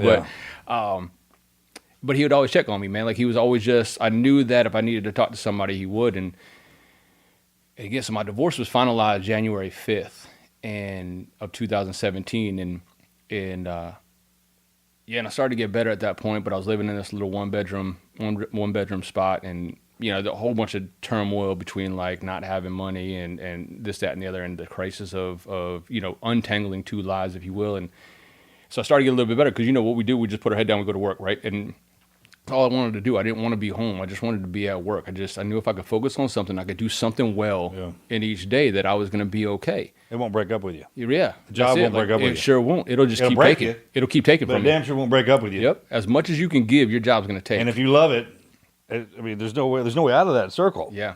It's vicious. We never talk about it like this, but if we're being completely honest, that's what happens. Yep. Like there's just no way out of there. Yep. Then you have to be removed. And I think what happens, and I may be wrong, this is only my own, and let's chop this up for a second if you want, but I think what happens is when you find some of that crisis that happens in your personal life and you really dive into your job, it takes a whole nother realm of your identity away, because you know that when everything here starts to, and what I mean by that is like, I always felt like when I came home was kind of like my solace. It was like my temple. I could come home and I just didn't have to talk about what I went through or what I saw. But when I didn't have that aspect, I molded that aspect into my job. Yeah. And where it was a job that I was passionate about and I loved, but now it became also my solace and where I got acceptance from. And so it really changed my identity. I became Matt Griffin, the undercover cop, not Matt Griffin anything else. Because you eliminate everything else. Yep. And I got guys that come out of the teams, man, and that's all they talk about. Mm-hmm. Because that's all they are. Yeah. And we can't talk about that. So you're not watching sports, so you can't talk about that. Yeah. You're not going out in the community, going and doing all that stuff, which is making stories is what we reflect on. Yeah. Somebody said this to me the other day, is like your past is reality. Yeah. Your future is imagination, and your present is your creation. I like that. It's good, right? Yeah, that's real good. That's what I thought too. Man. I was like, God damn, that's a lot. That's pretty deep, man. Yeah. But it was real good because with us, man, that's why it's hard for guys to transition out. Mm-hmm. You run across somebody who's been in the job for 30 years, and then they got a wife, that's been with them the whole time. They need a special badge. Yeah, they do. Special place in heaven for them. I mean, there's absolutely special place in heaven for them, man. Just to hold it together like that, that's a power couple. Yeah. Mm-hmm. I mean, we applaud them. Stay away from them, too, because for whatever reason... She'll kick your ass. Yeah. Yeah, man. Yep. Yeah. And, it's freaking something. Yeah.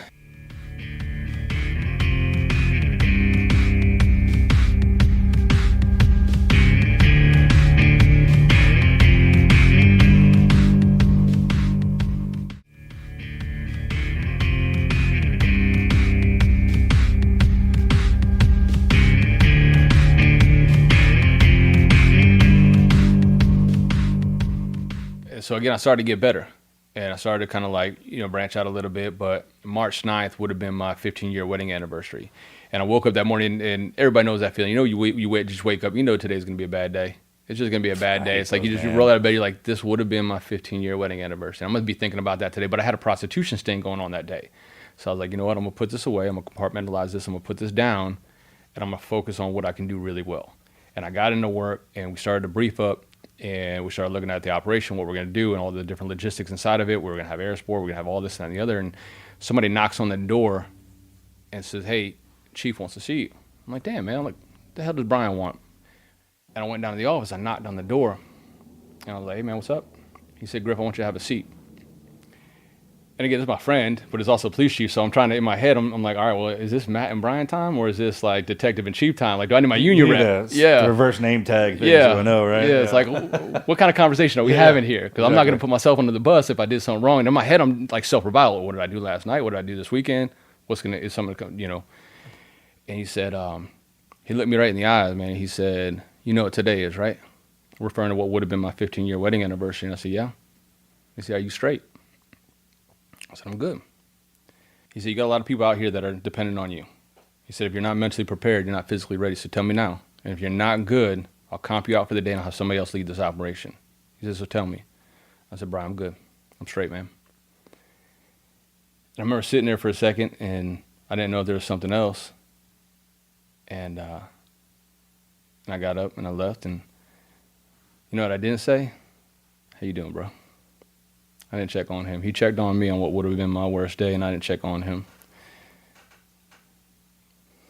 2 hours later, he went home and shot and killed himself. And I eat that every day, man. I eat that every day. I had a chance. I think in my own way, I think he checked on me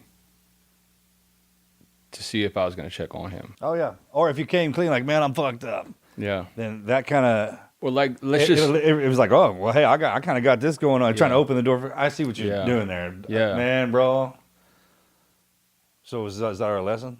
Hey, if someone's asking you, Yeah. freaking just hit them with it. And I ate that, man. I eat that every day, right? And why didn't I just say, hey, operation gets over 5, 6 o'clock. Let's go chop it up. Let's go have a cold one today. And I eat that every day. And you know, here's the thing, man. I know, you know, you talked about this a little bit on another podcast, but you know, especially like when you were in Buzz, when they would see somebody that you thought was harder than you and tougher than you, when they would quit, the other people would look at you and say, they just quit and they're tougher than you. You need to go quit. And that's kind of how I felt with Brian. Like, Brian was the toughest man I've ever been around. In the depression, the trauma. Now I got 2 people on this earth that I felt like are not on this earth because of me. I got the baby. I got Brian, and you know, there's a bunch of other things inside there too that just kind of, you know, it's like balloons, right? When you're trying to hold all these balloons underneath water, one's gonna pop up eventually, right? And then when you're trying to grab that one, all the other balloons start coming up. So, but all of a sudden, man, Marcus, honestly, it was an eye-opening experience. I had a trauma-filled mind, and a trauma-filled mind isn't a clear mind. And I started realizing through my depression, through the PTSD inside of me, I said, it's not suicide, man, because Brian's not weak. I used to look at suicide as being weak. So, man, he's the opposite of the weakest person. I mean, that's the strongest dude in the world. He didn't say shit. We would go out to a bar, right? And I'm somewhat external, so I'm a mouthpiece here and there or whatever. Not him, man. He would order a JMO shot, and he would order a Guinness, and he would sit down. I'm like, man, drink your JMO shot. It's marinate. Drink when I want to. And we'd all be talking shit, having fun. Yeah. And we'd all be talking shit, and you know, when he got mad, he would run through a whole bar. I mean, he was about 5'8", like 230 of muscle. Just a bowling ball. Went to Norwich University. Yeah, he was a juggernaut, man. I'm telling you, you do not want to mess with him. And all of a sudden I realized, man, it's not suicide. He was sacrificing himself. And all of a sudden that switch hit me. And my whole life's been a sacrifice too. Went into the Navy, that was a sacrifice. I went to Morristown Beer. Let's go all the way back to 13 years old. I didn't want to go to Morristown Beer. That was a sacrifice. I did that because my parents wanted me to do that. They wanted me to be successful. And then I went to the Navy. That was a sacrifice for my country and everything else. And now here I am in Virginia Beach. That's a sacrifice. Now I'm up in New Hampshire. That's a sacrifice. All I'm doing is serving. So this is the next step. And again, over the last year, all I've done is failed.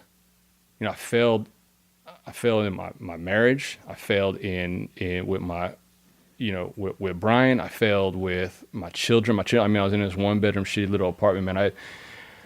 In my book, man, I have a picture of my checking account. I had $1.13 in my checking account. I had 79 cents. And I remember my kids coming over one day and like, Dad, we're hungry. And I had no money. And I remember I had to feed them ramen noodles. And you know what's great about it, man, is Ramen or this? Ramen. Oh, yes. Yeah, they're fucking great, man. I eat them all day. Hey, but now my day. kids love some ramen noodles. I'm like, yo, guys, like, we can actually go get some food if Hey, y'all the want. military, Like, yeah. we learned how to pick up some ramen, man. Yeah, damn right. I mean, there's a certain way to go about it, man. And you want to learn how to make ramen the right way. Ask a military guy, right? Because some people put it in the microwave. Hell, yeah, like, come on. Like, Army guys are great at that. Yeah. They can make a gourmet meal yeah, out of like that, you are messing up a perfectly good ramen noodle pack. But that's a true story. But yeah, man, I remember, you know, my boys were like, you know, and I just remember how you know, all of that and how I felt with that and not being able to provide for my children and how much I failed them. And I just felt like I was failing my kids every single day. And all of a sudden, like, this light bulb went off and it's like, man, the next step in my transition from the Navy to the police department to Keene, the next step is take myself out of the game. And that was March 9th that I lost Brian. And on March 17th, I remember that day so well, man. I decided that I was done. And I decided that on March 17th at midnight, I was going to take my own life. And I remember that day, man. I remember walking around and, like, like hearing the birds and looking up at the sun and like the clouds and just knowing that I wasn't going to see them again. And also, So that's a focused thought. When you get that in your head, yeah, it is. it absolutely. Just like with anything else we have, it's just, once it gets in there, it was a clarity that I had about that day and the struggle that I had gone through, and like I didn't have to worry about all the problems that were stacking up. Right, I had so many compounded problems, from bills to my boy's mother, to custody, to lawyer fees. I had so many compounded problems. I didn't know which way it was up. But when I finally made the decision that I was done and that I was going to take my life, I didn't have to worry about them anymore. So I could have the clarity of just being in the moment for a second. Yeah. And I just remember just like breathing and looking and listening to the birds. And I was walking on Washington Street in downtown Keene, and I just knew, I was like, this is the most peaceful I've felt in a minute. And I know it's not, but that was a trauma-filled brain. That was the depression talking. Yeah. That was a PTSD talking. And it was convincing me that this was the right way. And I wrote my suicide note. I got that right here in my head. Is it in here? It is. Yep. And yeah, no, What does that feel like? man, so here was the process of it. To be honest with you, I wanted to make sure. I had seen so many suicide recoveries in my life as a cop. I've been to so many, starting with the very first call that I had, that I wanted to make sure my children weren't going to be around. I wanted to make sure that, certain cops that I didn't, I wanted to know who was going to find my body. And so there was a lot of different things that I was trying to accomplish with it. And so there was a lot from a logistical standpoint that I was at least trying to think about. And then the most emotional part of that was trying to say to my boys what I wanted to say to them. And again, there's a lot of anger, and there's a lot of, paragraph 2 and 3 was pretty, there's a decent amount of anger inside that. But paragraph 1, I'll just say, paragraph 1 was, to my sons, I know you won't understand, but please know that I love you more than anything. You are my light in bad times and my sunshine every morning. And that doesn't kick that out of there. I know. I'm asking because if we get anybody who's going down this route and they're seeing that, Yeah. we're the off ramps. Yeah. Yeah, and so like that's the here's the off ramp, right? The off ramp is it's okay to not be okay. These are normal emotions that I was going through, losing my partner, going through a divorce, failing in certain things. Like these are normal emotions that you're allowed to have. And the problem is that a lot of times when you do the things that we've done in our life, you don't have catastrophic failure. For the real talk, we really don't fail in too many aspects of our life. Yeah, no. Well, that's a life or death. So if you're alive, you're passing. That's it. And that's get really that. all we got to do, right? Yeah. In the police world, you're going to get your pension as long as you don't make some really stupid decisions. You're going to get your pension. Yeah. You may not get promoted, but you're going to keep your job. And you're going to go through. And so catastrophic, failure. And again, the off ramp comes to know that these are normal emotions, and it's okay to feel that way, and it's okay to go through those emotions. But it's just not okay to stay that way, because you keep staying that way, your trauma-filled brain is going to come and it's going to tell you things that are not true. It's going to lie to you. Yeah. And it's going going to stuck in a horror movie the whole time. Yep. And then the other off ramp is alcohol, right? Alcohol, Which is part of our culture. Right? I mean, we may not come from a culture, but you can damn sure join one. And nobody does it like the uniform. Yeah. And all alcohol does is weaken your ability to fight the depression. That's all it does, right? Because if you're going to come at depression, you're going to come at PTSD, you better come at it with an emotion that's just as strong, if not stronger. And Otherwise, you're going to lose. That's the damn devil. Yeah. Otherwise, you're going to lose. Real Literally talk. the devil. Yeah, that's the damn devil, man. Convinced that alcohol feeds a demon that is created through different traumas or whatever, and it only comes out through that alcohol. Yeah. Well, we kind of cultivate them dudes inside of us. Yeah. And everybody can recognize who's like, hey, man, when that dude armors up, you ought to see what comes out. Like, you can't freaking believe it. And, like, we actually want to see it because it's so dominant in our... Yeah. This may sound weird to everybody who doesn't walk under the badge or under the uniform or anything like that, but this is what happens to us. Yeah. And then you grow that sucker. Yep. And you can train them. And I mean, it's a raging freaking fire inferno, and that anger. That liquid courage. That aggression. And you put that gasoline in there, man. Stand by. Yep. And all that gasoline that's the starting engine. Yeah. Right? The shot's off and let's go. And when you get out, it's the worst. yeah. Like you separate them. I mean, what we're talking about right now is our resumes. Yeah. Like everybody in the uniform, military, when you say divorce, like, oh, I bet, do you drink? I'm like, oh, well, that's your check in the box right there. It's like, we all do it. Yeah. I don't know if it's because you don't want you to be alone or if it's just the way we are. But it's a thing. There's just so much culture built around it. Yeah. You know, and then you take the culture built around it and you combine that with the trauma that we go through, and we use it as a coping mechanism in order to just not have to deal with that. Once you can numb that up a little bit and not have to feel some of the trauma that you went through, it just takes away from how much fun we have. Oh, absolutely. And it's it can be say good. It like that, but I was like, you can't believe the amount of fun that we have. Absolutely. And I had a buddy of mine the other day was visiting. And he was like, he's talking about his kids. He's like, I'd never tell my kids to do this, military or the badge or anything like that. Yeah. And we kind of, because of the way things are, the way we turned out. Yeah. He's like, look at us. Yeah. Just freaking look at us, man. Yeah. Like, we can put clothes on, hide that, and hide behind all this stuff like that, and our conversation. But and we sat there for a second, and I go, you know why it's worth it? You. I never got you, and your friendship is more valuable to me, and was so worth everything I had to go through, and what I'm standing in now is worth it, just so I can see you. So don't do nothing stupid. I mean, the minute that's what I had to say. I was like, hey man, you. The bonds we got with the brotherhood are you can't get that without drinking and fighting and going through hell. Yep. Isn't that weird? It is. There's no other way to get it. Man, that's a solid point. I never thought about it until we started talking like this, man. But that's what it breeds. Yep. If you can survive it. Yep. And I think everything with moderation too, right? Like if you're as you're balance, able, of course. as you get Which a little we bit don't older, do well. As a younger badge, as a younger sailor man, like moderation, you don't need that because you recover so quick. But as you get older, you realize how quickly you can't do those same things, and they affect you a little bit more. And once you have that realization, is going to be like, yeah, this is good for here and there, and every once in a while, but it can't control my life. You gotta make a decision that I'm not willing to trade.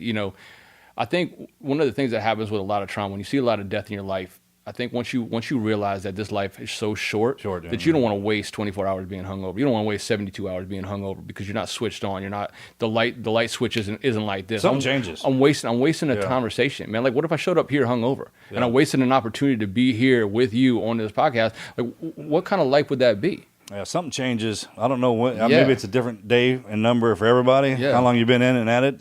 Maybe it's a separation. You separate us just long enough. Yeah. Isolate it, and then it hits us, and we actually carry it back in there, but you won't say anything. It's kind of like picking up a symbiote or something. So, yeah, man, for sure. I think I had an overnight change. Yeah. But there's some people that can't do things in moderation, so you just have to quit. Yeah. I mean, that's true. just... Then we're taught not to quit. Yeah. So, I mean, it's quit the bad habits. Yeah. Yeah, it's and we're young. Old men in our community are 40 years old. I know. Hell, you run across a 37-year-old, you're about to die. And that's the strangest thing to me now, looking back at that. But I say this all the time. Like, all my guys, from the military and the police department, they're like, oh man, I got 3 years, 6 months, and 18 hours and 22 minutes. It's like, to do what? To go die? Yeah. Because our life expectancy isn't all that far outside of that 25-year career. Like, real talk, it's only about 18 months on average because of what we put our bodies through, what we put our minds through, what we put our livers through. And it's like, so what is it that you're waiting to go do? Yeah. And it's, I mean, that's a hard conversation to have with somebody, but what is it that you're waiting to go do? And for me, life's so short, it's just, I'm not willing to take those, to waste that time. Yeah. Nightmare starts when you get out. Yeah. Yep. So going back. There's a build up to it. Yeah. Yeah. Going back to that day that you're writing this letter. Yep. What March 17th. happened? Yeah. So letter's done, and I decided that I was going to commit suicide at midnight, and I decided that because of the military. I mean, something felt right about the zeros on the clock. I wanted to have that full day, and so right around like 10:30, I got in my Yukon, and again, it's trying to paint a picture for everybody, but I had this little apartment on the 3rd floor of this building, and the parking lot kind of looked out into this kind of woodsy type of area. And so I started listening to the music of my life, and there's just so many songs that reminded me of certain things in my life, from high school to the Navy, us growing up with like the 90s music. And I was laughing when you said, man, it's not to like a squirrel, but I was laughing when you said, the 90s today us saying the 90s now is like when we were in high school saying the 60s. And it's Yep. like, oh, like that is so Hell, convicting. we got it worse. It's back in the 1900s. Yes. You know, it's like a I whole know. different Yeah, kinda- the 1900s. I love it. I love what you said. I'm going to steal that. Man. It's Yeah, yours. back in the Say it, 1900s. man. Yeah. I stole it from somebody. Yeah. Was in the 1900s. Yeah, and you're absolutely true. But yeah, so I just started listening to the music in my life. I've always been musically inclined. I've loved the way music made me feel, and so I put my phone on Do Not Disturb, and I remember kind of just sitting there like, all right, and just the resolve that I felt, and I was just thinking about my sons, how they're going to grow up, and and just being proud of the decision that I know this sounds crazy, but being proud of the decision that I was making to take myself out of the game for them, and that's what my brain was doing, and I had my phone on Do Not Disturb. And I didn't know in 2017 if you called twice inside of a Do Not Disturb, it breaks through. And so I had my gun, I had my suicide note, and I was listening to my music. And all of a sudden, at about 11:15, the phone rings. And I had like some stupid rap music because I thought I was a thug. And so like it scared the shit out of me. And so The white dudes from our yeah, generation, the that's white dude in the thing. car, yeah. Yeah, I'm right there with you. So I pick it up. I still listen to it, okay? So I pick it up, and it was my buddy Ben. And not Ben from the Navy, but Ben. not Ben, the kid who's no, kid not out the, there. not so. To this day, my best friend in the world. He's the deputy chief of Keene, or lieutenant in Keene, New Hampshire Police Department, and just one of my best friends. And he had called the first time and wanted to leave a message, but didn't. So he called back, and that's what broke it through the Do Not Disturb. And so I picked it up, and he's like, "Hey man, what are you doing?" I said, "Man, I got nothing." He's like, "Why don't you come over and have a beer with me?" I said, "Nah, man, I got something I got to take care of tonight, but maybe tomorrow." And he said two things, and I'll tell you both things, and I'll tell everybody that's listening the two things that he said to me. He said, "Griff, before I let you go, I want to tell you two things." He said, "The first thing I want to tell you is that I love you." And now when I tell you about Ben, Ben's not an I love you type of person. Ben's the dude that you give a hug to and he freezes. You know what I mean? So he was not an I love you type of person. So the fact that he said the words I love you meant a lot. And he said, the second thing I want to tell you is that you're a good dude. You're a good father. You're a good friend. You're a great cop. And I want you to know that as you're going through what you're going through, bro, I just want you to know that I'm staying with you. And at about 11:15 p.m. on March 17th, I made the best decision of my life. I said, if today's a good day to die, so is tomorrow. I said, all right, man, I'm going to come on over.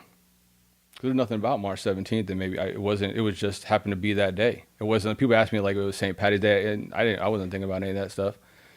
So I said, I'm going to commit suicide tomorrow. And I went over, had a beer, and we talked, and wound up playing NHL and on PlayStation and just kind of laughing a little bit. And then on March 18th, I said, you know what? Today's a good day to die, so is tomorrow. And I pushed it off to March 19th and March 20th and March 21st and March 22nd. And every day I wake up and I would say, all right, well, today's a good day to die, so is tomorrow. And I would just go about my day and I would try to string some good decisions together. And I changed that motto to, after about a month or so of doing that, I changed that motto to today I'm going to do something good for myself. So I'd roll out of bed. Sometimes that was my good decision, just get the fuck out of bed, because I was hurting so bad in my head and I couldn't feel like I had anybody to talk to or go through anything with. But a lot of days it was do something good for yourself. It was go to the gym, start reading a book, start developing something. And then about September, November, October of 2017, I changed that motto to the motto that I live with every single day right now. And that motto is every day I find an opportunity inside of my 24-hour window that I get to live to do something good for somebody else. And I mean that wholeheartedly. And I do it, and hopefully I say this the right way, I do it selfishly because it provides me so much hope and it just provides me so much good. And what I mean by that is like when I do something nice for somebody else, the gratitude that they show or the gratitude that they don't show, the gratitude that I think that they may show or they may feel in their mind, they may be having the worst day in their entire life and I just bought the person behind me a coffee and they don't even know it. Or whatever it is, man. And it just, I started doing that and I kind of found that out off of, just doing something nice for somebody and just how good I felt. And it just opened up a conversation. Like on the flight here, one of the ladies that I was talking to, one of the stewardess, I was just in a seat where I was in the exit aisle and she was sitting right across from me. And Tommy had told her that we were coming here to, because Tommy always likes to tell everybody, everything that we're doing. He's just the man. And she said, well, tell me a little bit about your book. And I could have taken the opportunity to to put my headphones on and go to sleep, but I leaned in and I said, well, my book is about suicide awareness. It's about mental health. It's about emotional health. And she said, I really struggled in my life. Anyway, but so we wound up talking for the better part of this flight. The entire way up, then she had to go do her job, and the entire way back down.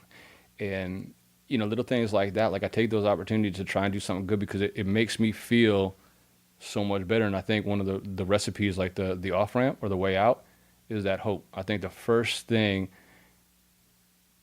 when people are thinking about suicide as the answer, the first thing I want you to do is get you some hope. And I hope that us being able to sit here and talk about this as men with the things that we've done in our life, I hope if you're listening to me right now, I want you to know, I promise you there's hope. Man, I may not have shit, and I may be living on borrowed time because my life was saved back in 2017, but I promise you every single day I have hope. And I hope that you see, and I hope y'all see that tomorrow is a good day and you can make it there and you can make it past today. And, and I took that opportunity. I was I was still working undercover at this point. But again, I'm on the back end of my career as an undercover cop, but they had to send me to an undercover school. Right. And like, I've already been doing all this stuff. I've already been, laundering money for the cartels, the Hells Angels, done all this stuff. So I go there, and the speaker was this dude, Byron Boston. And I remember he was just one of the best motivational speakers I'd ever met in my life, right? Like, I mean, he's talking about undercover work, and I'm on the edge of my seat, like I'm hanging on this dude's words. And I said, you know what? I'm going to do it. And we got our first break, and I ran up to him. And again, I had like some cornrows in my hair. I got a full sleeve of tattoo. I look like a weirdo. And I said, man, I want to do what you're doing. He said, what? And he said it in my book. He's like, man, this white dude just rushed me on a break and just scared the shit out of me. And I said, I think I know what you're talking about. Yeah. And I said, I want to be a speaker like you. So will you work with me? Will you help me?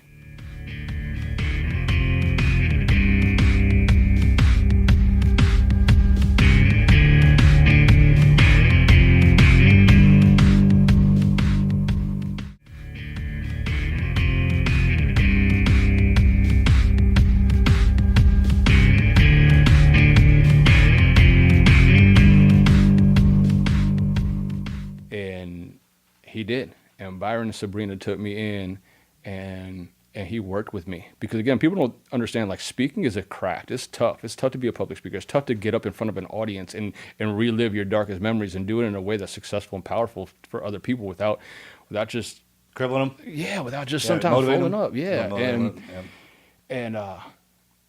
He did that for me, man. And it's been a blessing. And I always say, man, I live on borrowed time. I think we all live on borrowed time, real talk, but God gave me the ability to have this platform. And, man, I just hope that people are listening. Like, the three things that helped me when I was at the worst of my worst, the first thing being hope. The second thing, having a healthy lifestyle. And we talked about this a little bit with the alcohol. An alcohol-filled mind lies to you. It really does. It weakens your ability to fight. And again, if you got an emotion like depression or PTSD, you need to fight that emotion with something stronger. And if you got an alcohol-filled mind, you can't fight that. It just weakens your ability to punch the devil in the face. And the third thing is just have a person. I failed myself in many ways because I didn't want to say anything to anybody, but there's so much power in vulnerability.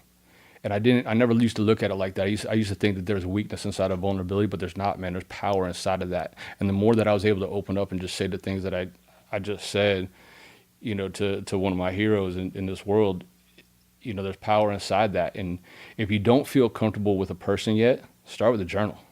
Have a person or have a journal and just start writing it down, man. Like, oh man, I'm a squirrel. But so last June, I was in a real dark place, man. I was struggling a little. I have an autistic son. I have a 14-year-old autistic son, and he struggles a little bit. He's attempted suicide in his lifetime, and I try not to talk about him because I get emotional with him, but it's my son. But he's doing great. But last June we were struggling a little bit, and I listened to this podcast, and I really don't listen to a lot of podcasts. But have you ever met a guy named Micah? Gosh, what is Micah Fink? He's a Navy SEAL, and he started something called Heroes and Horses. Yeah. And so I was talking about him the other day, but somebody brought his name up. So I'm telling you, this is and so last June I was struggling in a dark place, and I was listening to him speak about this Heroes and Horses. And so, man, as an angry, just as an angry person, I was sitting all by myself. I didn't have my children. I was just kind of mad about everything that was happening. And so I just started typing away at this application. And I literally said in the application, I said, I know you're not going to fucking listen to anything that I say inside here, right? I know you're not going to read this. And so I just going at it. And man, I got a call 2 weeks ago that I'm a finalist for to be part of Heroes and Horses in 2025. Yeah. Yeah, call you all the horsemen. It's out in Montana. It's like 41 days. And again, I'm a city boy, so only time I ever rode a horse was on my honeymoon, and I swear I got on Seabiscuit because, man, that dude, he just took off running with me, man. And I could not walk for my entire honeymoon. I would have broadened you. Yeah, he sure did, man. Yeah, he'll broaden you. I was the first one. You had to hold on to the little thing in front of you, right? And then the first horse passed, and man, Seabiscuit just took off like he was gone.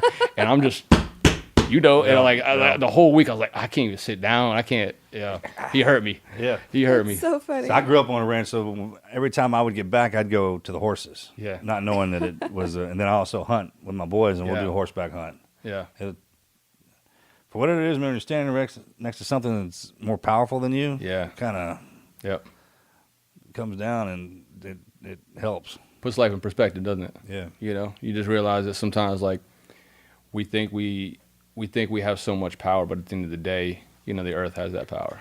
And have you ever gone back and talked to Benny? So I'm gonna get emotional with this one, but I'm gonna.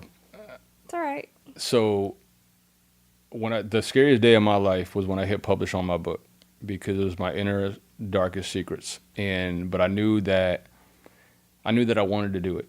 And because I just wanted somebody else to read it and say, and put the gun down. And so when I hit the publish button, I didn't know what was going to happen. I didn't know if I'd ever hear from them again, because again, I'm telling them that I failed you, and nobody can tell me if I didn't respond to that call. Even right now, like I still pray about that a lot. Like that's something I had to eat for a long time.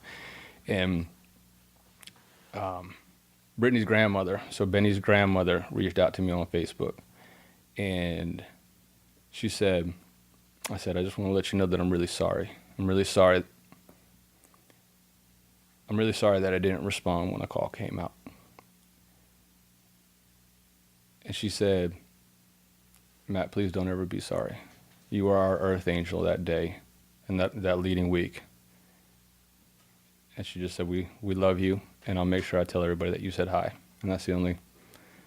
How'd that feel? Marcus, the weight of the world lifted off my shoulders, bro. It's like taking a vest off. Man, that was you want to talk about it. I mean, I don't want to say it was a good feeling because of the gravity of what it was, but man. No, it's not what it's something different. It was something different. Yep. And I mean, the weight of the world was lifted off my shoulders. Yeah. And I remember just feeling like I could breathe again. I feel like I was okay again. I felt like, because again, like they put a lot on me after because they didn't really, they didn't have a lot of people inside of Virginia Beach, and so they put a lot on me on like the wake, and like, we dressed up. I had to be there for the wake and like be there ahead of time and help dress, Benny Jr. and everything else, and they had him dressed up as Spider-Man, and and just so I was doing all these things to make sure that the family was okay, but yeah, it just released a lot from me. And nothing weighs on you harder than the families. Yeah. Real talk. Yep. I can say one word to you and put a weight on you like can't believe. Yep. And it's real. Yep. Because I didn't know how they were going to respond. Like, you could have saved my grandbaby, Especially when it's your job. Yeah. I'm responsible for it. Yep. That's why we sign up. Yeah. And again, like I just used to eat it all the time. Like, why didn't I just go, man? Somebody and I have these nightmares, and I wake up in the middle of the night screaming. My wife at the time was like, what's going on? I'm like, no, I just this job. Well, and those suckers sneak in there on you quick. They will. And I hate those things. And then once you get locked into, to whatever it is that you thought that you think you should have done, and again, a lot of us do this, right? I should have made a left when I should have made a right. Play it out. And if I got there 15 seconds early, I would have prevented this. Or if I got there 15 seconds later, it wouldn't have happened to me, and maybe I shouldn't have pulled the trigger. Maybe I should have done this, and this. And you wind up going through the A, B's, and C's of how you got to that point, and you second guess everything that you could have done. And at the end of the day, you have to remember that it all happens the way it's supposed to happen, and we got here, and you got to go through it. you know. Yeah, And the you good just, Lord drags some of us all the way down the bottom. sure does. And I think there's no, you know, I feel, I don't even know what the right way to say this is, but like I feel like because I was able to hit that bottom, and I feel like every single day I know that no matter what happens to me in this day, that I can get through it because it's never going to be as low as I was. Yeah. You know, so I feel like it gives me strength to know that no matter what happens today, I can Yeah. get through it. It's like a full squat. Yep. Yes. Yeah. And guys know exactly what I'm talking about when I Yep. say it like that, man. Yeah. I've been put to a full squat. Yeah. And you said something earlier when you get down there. Somebody pointed this out to me. He said, "Hey, man, do a solid for somebody and don't say nothing, Yeah. and see when it comes back. Just actively look Yeah. for somebody to openly do a solid for you that you never expect. Just start. Yeah. One a day, one a week, something Yeah. like that. Just do it. Anytime you see an opportunity, like walk around looking for an opportunity to do a solid for somebody. Yes. And walk away. Yep. Don't say nothing. Yep. And see what happens. Yep. The boss has got a great sense of humor, man, and he will put you into just see. Yeah. And you'll know exactly what we're talking about. It's real. Yeah. I mean, look where I'm sitting right now. Yeah, it really happens. You know, 7 years ago, I had $1.13 in my checking account. Now I'm sitting across from Marcus Luttrell. So you know? I mean, get Jesus in there, man. Yeah. If you ain't got nothing else. Yeah. The what if shouldas kills everybody. And even just people that are going to read your book or the people online, there are going to be people that say, yeah, if you would have done that. But you know what that does? If you're a believer, Yeah. that's saying that you're more powerful than God because that's God's timing. There's literally nothing you could have. If you were 30 seconds before, something else would have happened. Right. There would have been something else because we don't know why, Yeah. but that was God's timing. And if you put it on you, it's taking it away from Him. True. So the what if shouldas are just an awful way to bury ourselves and to make us feel horrible. It's like letting the devil win in this game. You know, that's funny because I've never looked at it like that. As much as I put faith as a priority in my life in a lot of different aspects, I never looked at it about taking it from the Benny situation. Does that make sense? I've never put it into that. I put it in a lot of different aspects of my life, but I've never put it in that. I've always put it into the point where, like, God had a plan for Benny's death in my life to be able to, because again, so what happened for me from there is, again, I was a Catholic and I decided that I wanted to figure out, like I was a cop, I was a detective, man. I wanted to figure out whether or not I'm going to church every Sunday. Why am I going to church if I don't, if the 2.5-year-old just died in my, right in my hands. So I went out and I started being a cop about it. I read these books, wound up going to Lancaster Bible College. I shit you not, I can't even make the story up. So I go to Lancaster Bible College and online, and I was that dude in class, and I'm like, all right, so the Bush is talking, y'all are good with this? No way, I got a question about this. Like, the Bush doesn't just talk, and I wound up getting my bachelor's degree in the Bible, and just because, Really? yeah, how crazy is that? Yeah, I got my bachelor's You're a degree. theologian, huh? Yeah, so, Nice. yeah. But only because I wanted to make a decision on whether or not I was going to be faithful for the rest of my life, right? All these things that started happening with Benny and with Brian and everything else, and I said, well, I'm either going to go to, and I went about it real talk. Like I didn't know which way of the fence I was going to fall. I mean, my best friend Ben, the one that saved me, is a stout atheist. He's like, no, there's no God, right? And I love him to death, but I mean, where I sit here today, God is the biggest influence in my life. When I drive in a car by myself, I pretend that God is riding shotgun. We're having a conversation. We're talking. He is. Yeah, and when I take the opportunity, before we were sitting in the Uber on the way here, and we were trying to figure out how to get y'all's house, and I just started praying. I said, God, I want you to speak through me. I want you to use my mouth and use my words, and I wouldn't do any of this stuff without Him. And I was talking. but yeah, I never looked at it from Benny's Yeah, you're situation. taking it away from Him. Yeah, you're right. Like, he put you there for that Yeah. to be the faith, Yeah, and like a real one. yeah, Talking to another guy the other day, same thing happened to him. Kid died underneath him, and he was a Catholic, and he's like, Yeah. I just stopped going. I was like, well, yeah, that's the reason you were there. yeah, To take that hit to show that the faith is. yeah, You can't take that part away from it. yeah. It's hard though. Yeah. But yeah, I just think that it has been a big piece of my life, since then. And when I say borrowed time, I always say, God used an atheist to save my life. And every day that I can pay that forward. The response that I got from the last podcast that I was on, I mean, again, I'm not a very private person, so people can find me. They can find myself, and they can find my Instagram or whatever it is, and How do we follow you? Yeah, so author Matt Griffin on both Facebook and Instagram, and then my website is authormattgriffin.com, and but people can reach out and message me, and I would say after we aired that last episode, I had to block off about 2 hours every day to respond back because I wanted to make sure that every single person got a response from me. And there'll be more. Yeah, and I told them, man, look, like, I'm not a counselor, I'm not a clinician, but what I will tell you is that these are normal emotions and normal feelings that you're going through. And a lot of people in our world, especially as men in today's society, they tell us that we're not supposed to, that we're not supposed to be going through this stuff, but it's okay. And I want everybody, and I know we're probably getting ready to close this down, but I want people to know it's okay to not be okay. Man, it's just not okay to stay this way. And again, I was back and forth on whether or not I was going to do this or not. And I don't know if y'all want me to do it or not, but one of the things that I like to do, or what I have in I do what's called performance poetry. And so I don't know if y'all are interested in having me do it, but if anybody's not familiar with what performance poetry is, it's I take words and I kind of act them out. Sometimes it's music, sometimes it's to different things. But what I did was I put down what I thought was going to be the last 2 hours of my life, just the emotions and the feelings and everything that came along with it. And again, there's a lot of power and vulnerability, and to me, this is the ultimate. Not the ultimate, but this is a big aspect of vulnerability for me, because this is something I didn't think that I was going to share with a lot of people. And so I'll just do it and let y'all decide Come what on, you think. man. So, all right. Let's go. All right, this is called a light. They say when you die, you see it. A light at the end of the tunnel. Like a train coming at you from the darkness. Like a bullet flashing suddenly. It's 10:02 p.m. on March 17th, 2017, and the gun in my hand feels almost weightless. It's been 2 weeks since my partner committed suicide. Combine that with my ex putting my bank accounts on ice, and this is a bitter mixture. The kind you just have to tilt your head back fast, close your eyes, and hope you don't notice the burn of the shot.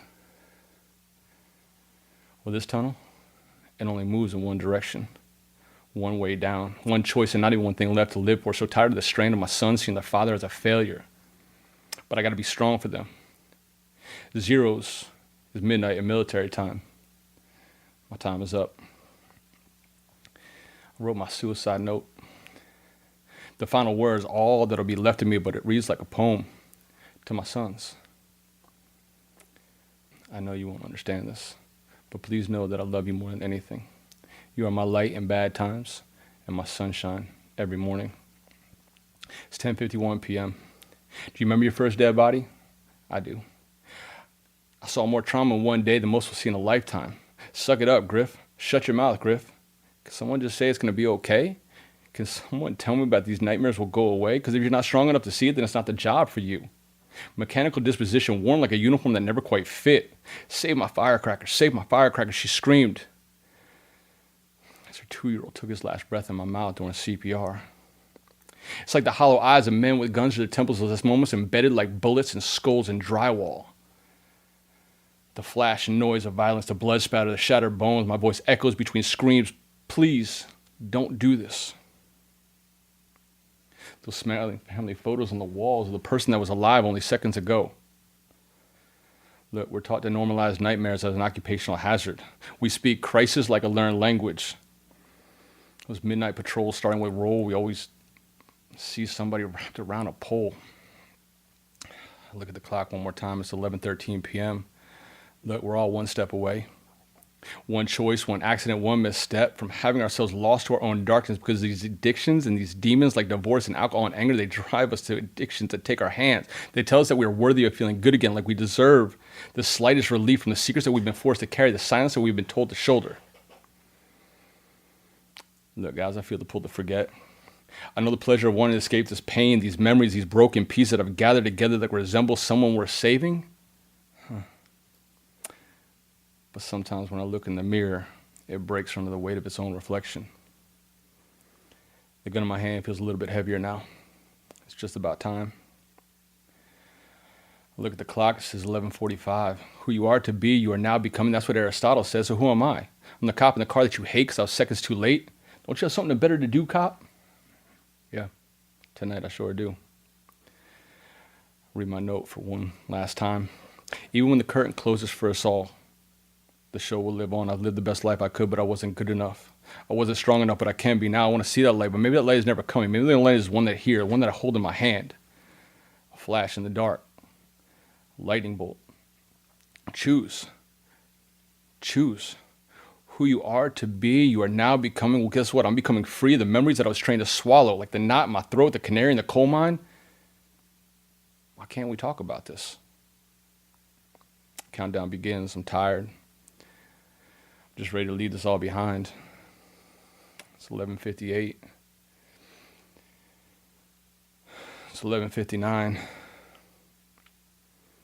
And it happens, a flash in the dark. It's not from my hand, it's my phone. Someone is calling. This last voice I will hear, and the name it disappears as my friend. It's Ben. Yo, Griff, let's get together. I got something to do just for an hour. I think my body slumped over the steering wheel. The police officer at the scene. It's a scene that I've seen so many times before. He says there's light at the end of the tunnel. I said, all right, I'll come by because guess what? Tomorrow is still a good day to die. Well, tomorrow, it turned into a week and a week into a month and a month into a year. And all it took was just one person to be there. One person to say that it's going to be okay. Now, look, I'm not here trying to tell you that it's going to get better, but I promise you it will get easier. Because if you go through it, you'll get through it. So this is for you.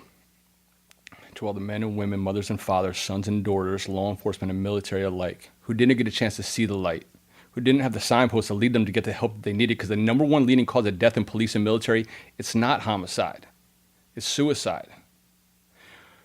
Hear me. We're tough enough to talk about it. We are tough enough to ask for help, because there in the darkness when the pressure pushes you down, I promise you, you can make it one step at a time. With every person you share, with every story you put down, with every boulder you drop, one by one, you will discover dawn, because the tunnel isn't the end. The only way out is through, and that, my friends, is where the light lies ahead for you. That's The Light by Matt Griffin. Thank you. That is so Good job, bro. Yeah. How'd that You feel? did it. Man, that felt great, man. That felt really good. Yeah. That's so good. I know that's hard to do when Yeah. you're. Well, I think there's a lot of power in vulnerability. Yeah. I think, as I would speak around the That's country. pure strength. Yeah. Yeah, I appreciate it, man. As I would speak around the country, people would line up afterward to buy a book, but I realized, man, they weren't trying to buy a book. You know what they wanted to do? They just want to come and say, hey, man, I'm struggling too. When we have conversations like this, and people look at you and who you are and everything that you're able to do, and you have somebody like me on the show and I'm vulnerable, man, I just want to say thank you for doing that, because I think you're saving a lot of lives, man. I really too, do. man. Thank you. Yeah. I'll listen for those words now. Yeah. Like when people come up, Yeah. I have trigger words. Yeah. I'll text my buddies. I got my guys dying too, just like that. And I'm like, hey, man, find one buddy, and that's your buddy. Check on him every Sunday. Yeah. When you send him a text message and sit there and wait for the response. If it says fine, hit him up. Yeah. Says I'm okay. Yeah. Call. Yeah. Being like Other needed than that, there's trigger words. Yeah. I look for them. And Yeah. I'm like, I just want to, if it's anything other than like, I'm hungover, I'm like, fine, I'll leave you alone. Yeah, we got you. Yeah, Yep. exactly. Call me again tomorrow. You know your boys. Yeah. So if those come across, and then you get the heebie-jeebies. Yeah. That sucker pops up in your head for more than 5 minutes, you better call somebody. Man, look, like everybody that's listening to the show right now, when I read that, they were thinking about somebody. Let's be a Ben. Oh, yeah, exactly. Make that phone call. Whoever popped up in your head when he was going through that poem, man, call him. Yeah. Send him a text. Tell him you love him. Something. Let's save a life today. Be the asshole that shows up. Yeah. Yeah. Walks in the house, like, what are you doing? No, they're just kind of hanging by myself. Want some downtime. Kick the door in, walk in, go straight to the refrigerator, and then hit the couch. Look. Yep. You know what I mean? Yep. And Show up with a pizza and a Nintendo or something. Yeah. Make him remember that moment. Yeah. That's good, man. That's powerful. Yeah, man. I appreciate it. Yeah, man, keep going. Trying, man. I'm trying, man. Every day. This is how it starts. Yep.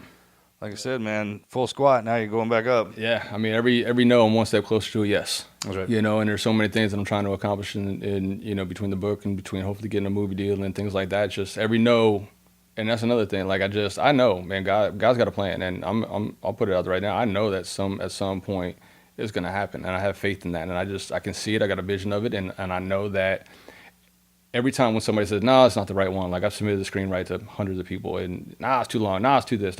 Cool. I appreciate that note because that just means I'm one step closer to getting that yes. And there's going to come a day here. And That's how that place works. Yeah. There's going to come a day where somebody's going to say yes. And I'm like, and I'm already going to have my no response. Like, I'm sorry. I felt like you said yes, you know? But it's going to come. It's going to come. And I know Hollywood's it. starving for some great stories. Yeah. Yep. And I mean, even though Yeah. our stories are tragedies, there's dramas, Yeah. tragedies, comedies. Yeah. That's life. Yeah. Yeah. So, and people respond to the Marvel movies and all that stuff's Yeah. great and it's entertaining, man, but they really respond to like the movies we had when we were kids. Yeah. 100%. Man, that's true life. Yeah. Those are the ones you can watch over and over again and you know the words. Yeah. Well, thank you, man. God bless you Well, for doing brother, this. thank you so much for having me, Bet. man. This has been an absolute one of the biggest blessings of my life. And so, yeah. Man, we'll get you to the rodeo tonight, bro. I know it. Yeah. I know it. Y'all Never need been to a get rodeo out before. and go to the rodeo.